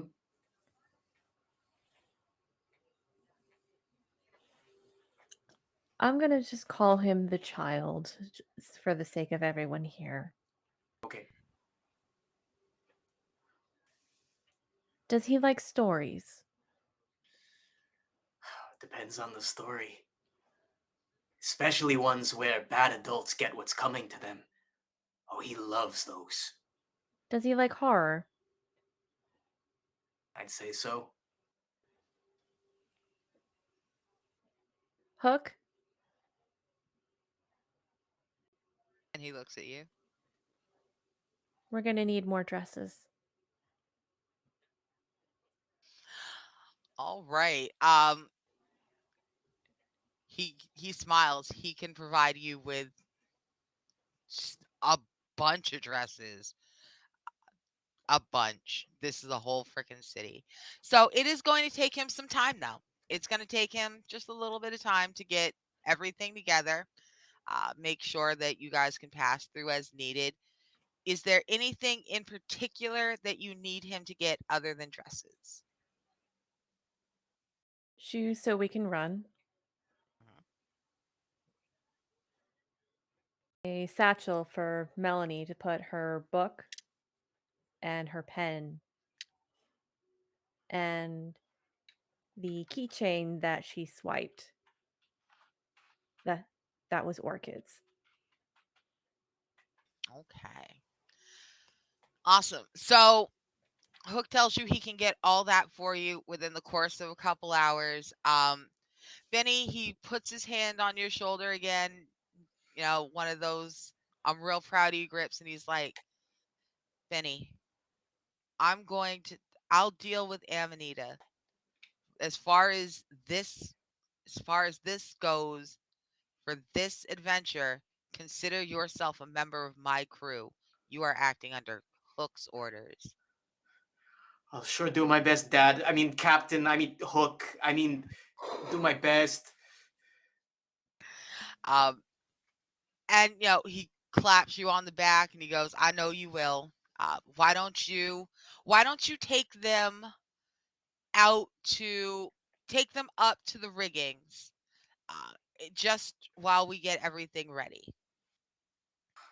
All right. Hey, you guys want to see something cool? And I show them.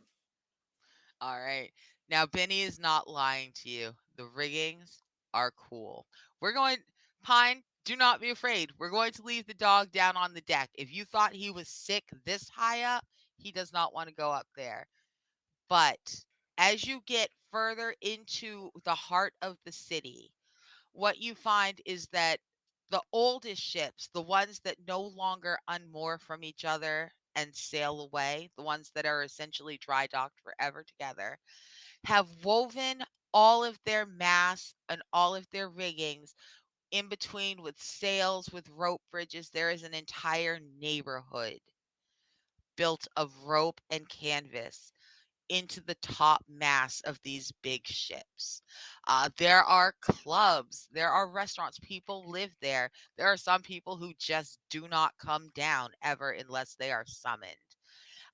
And as Benny leads you guys up a sturdy rope ladder, you can feel that the swaying of the ropes has changed from the rhythm of the ocean to the rhythm of the music. And this is where Cassadine, King of the Cabin Boys, This is where his crew lives. This is their entire neighborhood. And you can just hear the music thump, thump, thump, thump, thump, thump, thump, thump, thump, thump, thump, like party music. It's music for pirates to twerk to. And just the entire riggings are swaying. With the party, there is a full blown party happening up here. What do y'all want to do? You guys ever been to a party before? I mean, I don't really know what you all do back home, but it's basically a lot of singing and a lot of dancing and stuff. Sounds about right. Melanie, what's the last time we ate? It's been a minute. Yeah. Melanie's just like listening to the music and like the thumping and whatnot. She's just like, not normally in my scene, but I can do this. It'll be fine. Come on.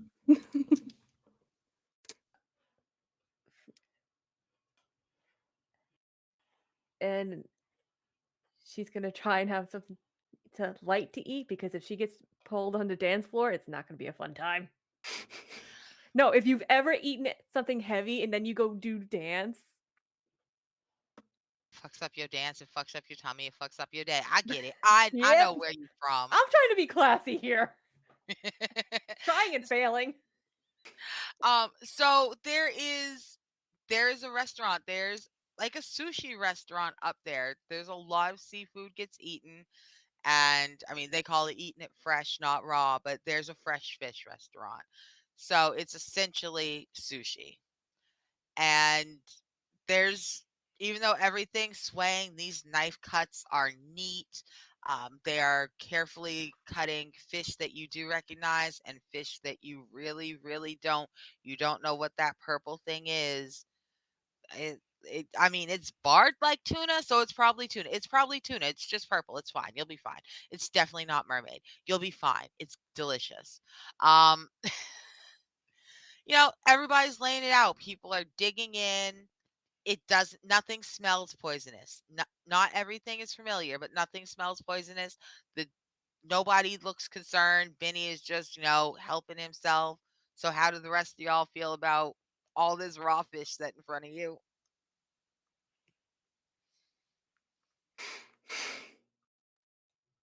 Benny, what would you recommend? You're local. What do I recommend? Uh, I mean, the pink one is usually good for like if you're starting out. Um, I'm usually more of a tuna guy myself. It's just kind of a little bit more hearty, and I feel like that's really good at sustaining yourself after a long day. If you're going for energy, though, you got to go for some of that one. Kind of just depends on what you're looking for. All Oh right. no, Benny, you didn't point to that slimy green one when you said that one, did you? Maybe I did. Maybe, yeah. So I mean, the good news is Benny is right. It is slimy. It's slimy, y'all. The seaweed is super fresh. It is viscous even. And the fish is not a normal fish color. It's orange, but it's not the right color orange. But Benny's not lying. It is delicious and it is not poison, but it's viscous and it's all the wrong colors. I'm so mean. So, guys, this is great. I mean, I haven't really met other like adults from Beyond Neverland before. This stuff is so good. You got to try it. So I wait a second. I think I only know Pie's name. Who are you two? I'm Melody. Melody I'm and uh Melanie. oh, that's pretty easy to remember. Fantastic. If I sometimes go by Elena if that's easier for you. That's a different name, so I don't know why it would be easier for me. But sure, if you prefer that.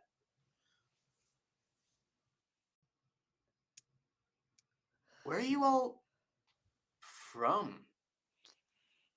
I know you're from the Long Island, Melanie. I'm from around Asheville. Where's that? It's in the mountains in North Carolina.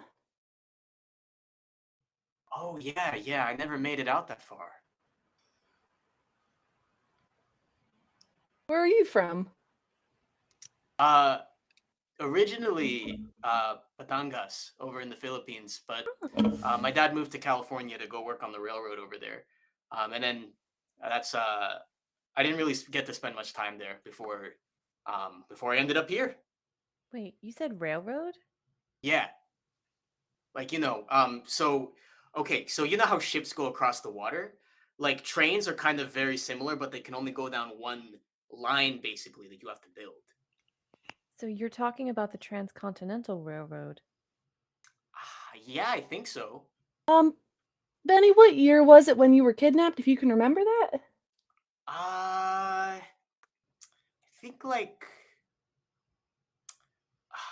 I don't know. Is your president still Harding?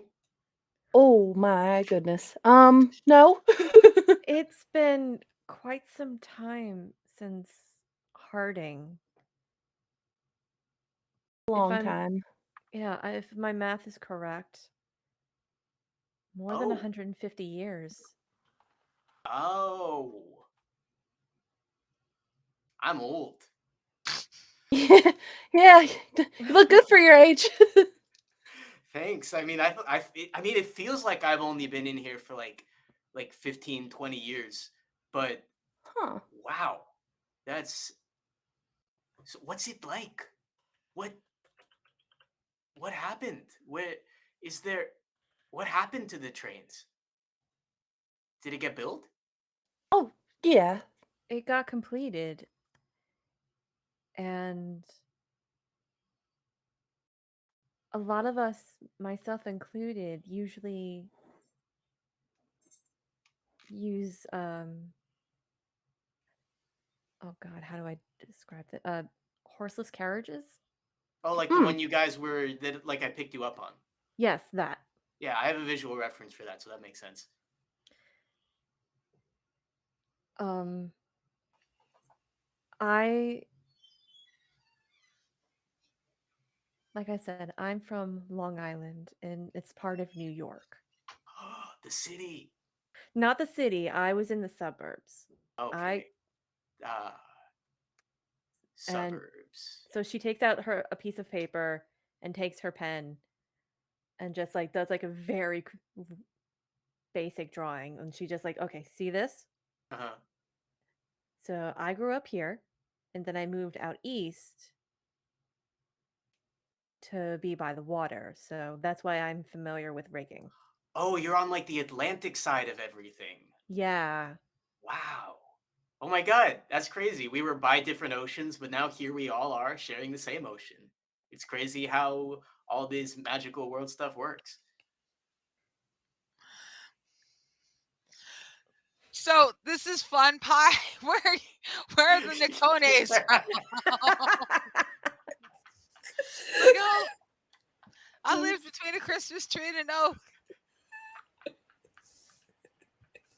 Oh no.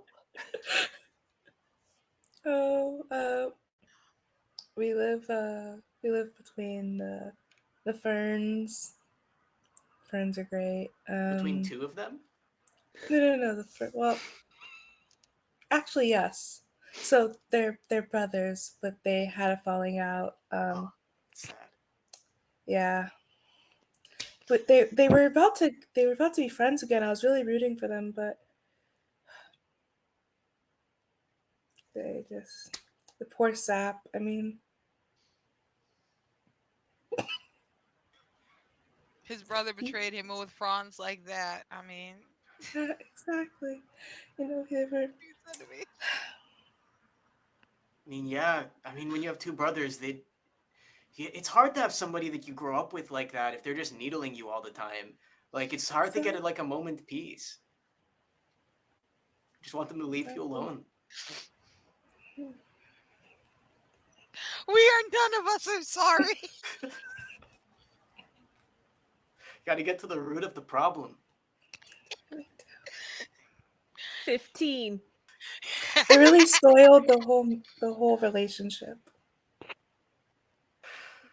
God damn it. Okay. Y'all are all fired. I need a whole new cast by next week. I can't. Okay. So, And this is why I had such sore abs after episode 1, okay?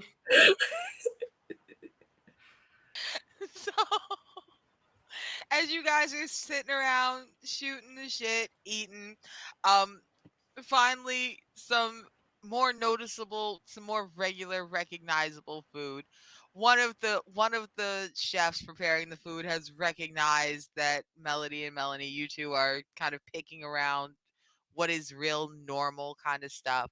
So he's brought over a plate of like earth normal kind of sushi. A little something for y'all, a little wink and a nod, and he just slid it down. Everything's on Hook's tab. Don't worry about it. Eat up. Thank you. And Pie, do you eat? She's just kind of looking for some sun. Like, Yeah, so the rigging says it's a pretty good place for some sun. You are in the highest point of the city, and while the ropes are woven together, they are woven more loosely on top so that light can get through. It's good for people's that's good. mental That's health. So you're catching all that fresh ocean air. You're catching all that good sunlight on your good needles. good. Mm-hmm. Not the That's cooked good. kitchen needles in the back like the long lush ones on the top.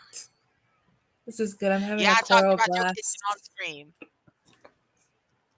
It's really bad. Okay. Y'all leave us alone. We be black. Okay. Uh, so as you guys are eating, you have this moment to kind of relax and to rest. Oh no. And oh no, you know what? I'm lulling y'all into such a false sense of security. I'm gonna let I could work a real good. I still have one good jump scare that I could throw in at y'all before the end, or I could really let y'all just kind of stew on it, and then let it be like, and I did nothing genuinely scary today. Ha ha ha. Goodbye. The show's over. I Man, don't I'm know. We stumped. still got. Oh, we only got 15 minutes. I got to figure this out. Let's go ahead and start. Let me start tightening this up. So, as you guys are preparing yourselves, you're finishing up your food, and you turn around, and Cassadine is standing there.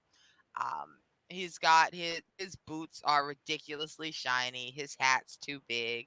His clothes is too little. Like he just knows he's hot shit. And Benny, Cassadine, King of the Cabin Boys, has such a crush on you. Like he's obnoxiously got a crush on you at this point. Hey, You Cass. guys have known each other for years. I wave. And so he's just like, "Hi, Benny." And he looks at you other two, and he's like, "Hook is ready for y'all." He's like, "Do you need an escort down, Benny?" I mean, I don't, but I think they all do because they're new here, and it would be really anticlimactic if like they just like toppled off the ropes or something like that. So like if you could spot them, Cass, that I think that would be pretty awesome. Why are you looking in different directions now? Okay, Cassadine, ladies, Cassadine is serving you full face. Just know that if at any point you ask him to help you down a rope, he's gonna let you put 3/4 of your weight in his hand and be like, uh. He doesn't want to. It's too much work. You can get yourself down the ladder, right? Sure. You've got this. I can. Can you? The way that you're looking all at everywhere else but the ladder. And he looks at you and he goes, "Oh, oh, sweetheart. I get paid to go down." And just turns and leaves. Must be shit wages. I don't think I he heard don't you say under that. He was walking away. I don't understand humans, but even I know that wasn't good. He wasn't very nice, was he? I mean, he's kind of stressed. It takes a lot out of you, like just always being busy all day with partying and eating and music. I just don't know where he has the energy. Yeah, that does sound like quite a lot. Pirate poppers. Anyway, that is the answer, by the way. The answer canonically is now pirate poppers. So you guys get down to the deck, and Hook is waiting. He's right next to your dog, your poor dog who's looking a little green, cannot wait to get off this ship. And there are several men holding steamer trunks, and they are loaded up with like 10, 15 of everything you've asked for. Hook didn't know how much you needed, but he figures you probably ain't moving more than 15 people. So he meets you down there. um, and he's standing next to Ed and Bonet, whose clothes are mostly on. Bonet is wearing Ed's shirt. Ed has just abandoned shirt. But other than that, they've gotten their shit back together. They're the most dressed that anyone has seen them in years. Like, they must really respect you too. They are really here for this hero shit, because Bonet's got pants on under Ed's shirt. Like, he's not just in shorts and the shirt. Like, nah, my daddy might need me. He's dressed like just for you, to see you off. and um, So they're all there. They're waiting for you. And now all you have to do before we end for the evening is let us know where we will be picking up next week. Will we be picking up with you guys dressed up on the road, or are you taking this pile of dresses and stuff? What what is your plan? Why don't you tell me real quick? Just give me a clue. I give you clues all the time. Better to be prepared because we went in half cocked last time. And pick out our outfits carefully, preferably where we can hide weapons. I don't know if I can get that over my needles. Well, you're. I think you could probably get away with just being a denizen of the magical worlds. You might be okay. Yeah, you can be what do they call that? A doula. You can be our doula. I'm gonna be dueling. Maybe. Sure. Mm, A midwife. thank you. She gonna help you pop your cones. All right. So, God damn it. you're welcome. And on that note, let's go ahead and wrap up for the night. So let's go ahead and say goodbye to our players. Oh, you thought I was kidding? No, we're wrapping up on that because that was funny. Let's go ahead and start with our newest cast member. Let's say bye to Benny. Julie, let us know where we can find you in the upcoming week. What you doing? What's going on? Ah, hey everybody! Always a pleasure playing on this channel. I'm so happy to meet so many lovely faces, lovely new faces this week, and an additional one next week when Leland returns. My name is Julie, or Julie CL on social media. That is JuLiciel, capital I on Twitter. I'm playing on a lot of streams this week. Tomorrow I'm going to be on role playing Spontaneum, guesting with a few other folks. I'm probably going to try to find some time to stream as well. I'm a TTRPG streamer on my channel on the 21st session of our sci-fi D&D game inspired by Treasure Planet. And if you want to listen to my writing, I am the co-creator of an award-winning audio series called The Realm Tree about fairies and how they get their wings, with actors from Avatar: The Last Airbender, Assassin's Creed, and Genshin Impact on board as voices. So that's anywhere where you get your podcasts. In the meantime, yeah, drop a follow. Feel free to say hi, and I will pass it off to whoever is going next. Awesome. Shears, why don't you let us know where you are, what you doing?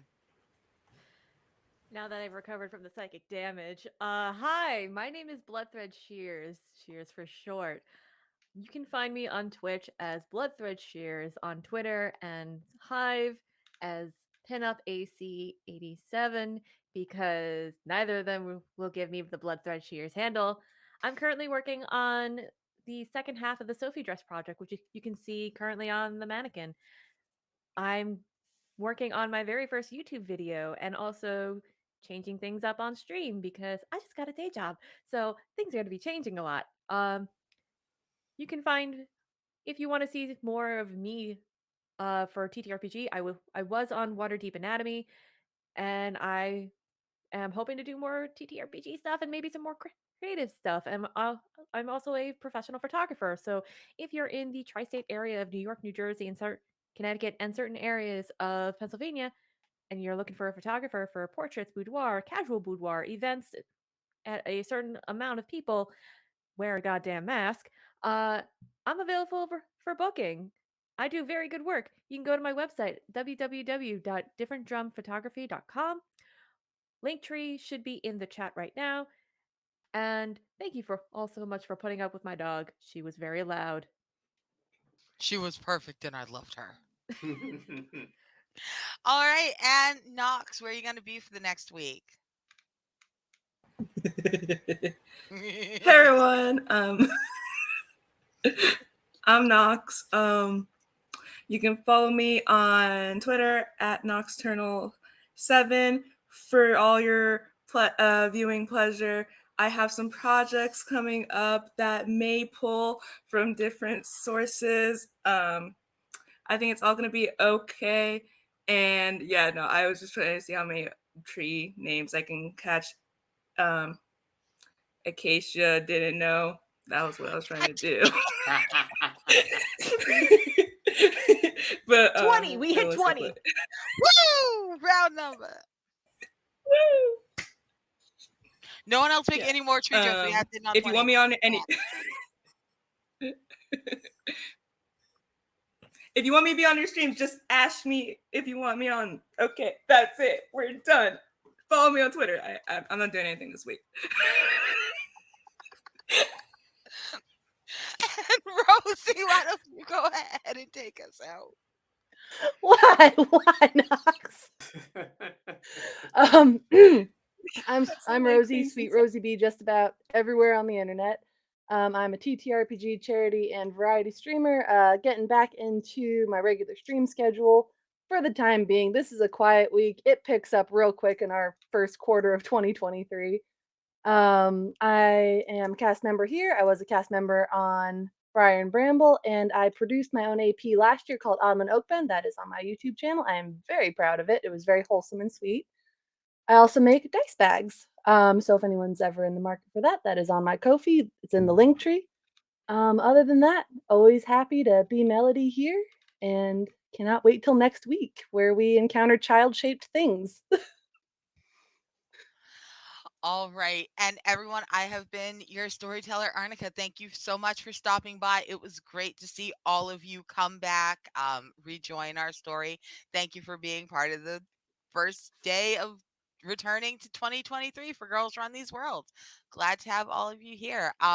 You can currently catch me. I'm on a slow week. This is at the moment the only thing I'm doing. I'm giving myself a rest.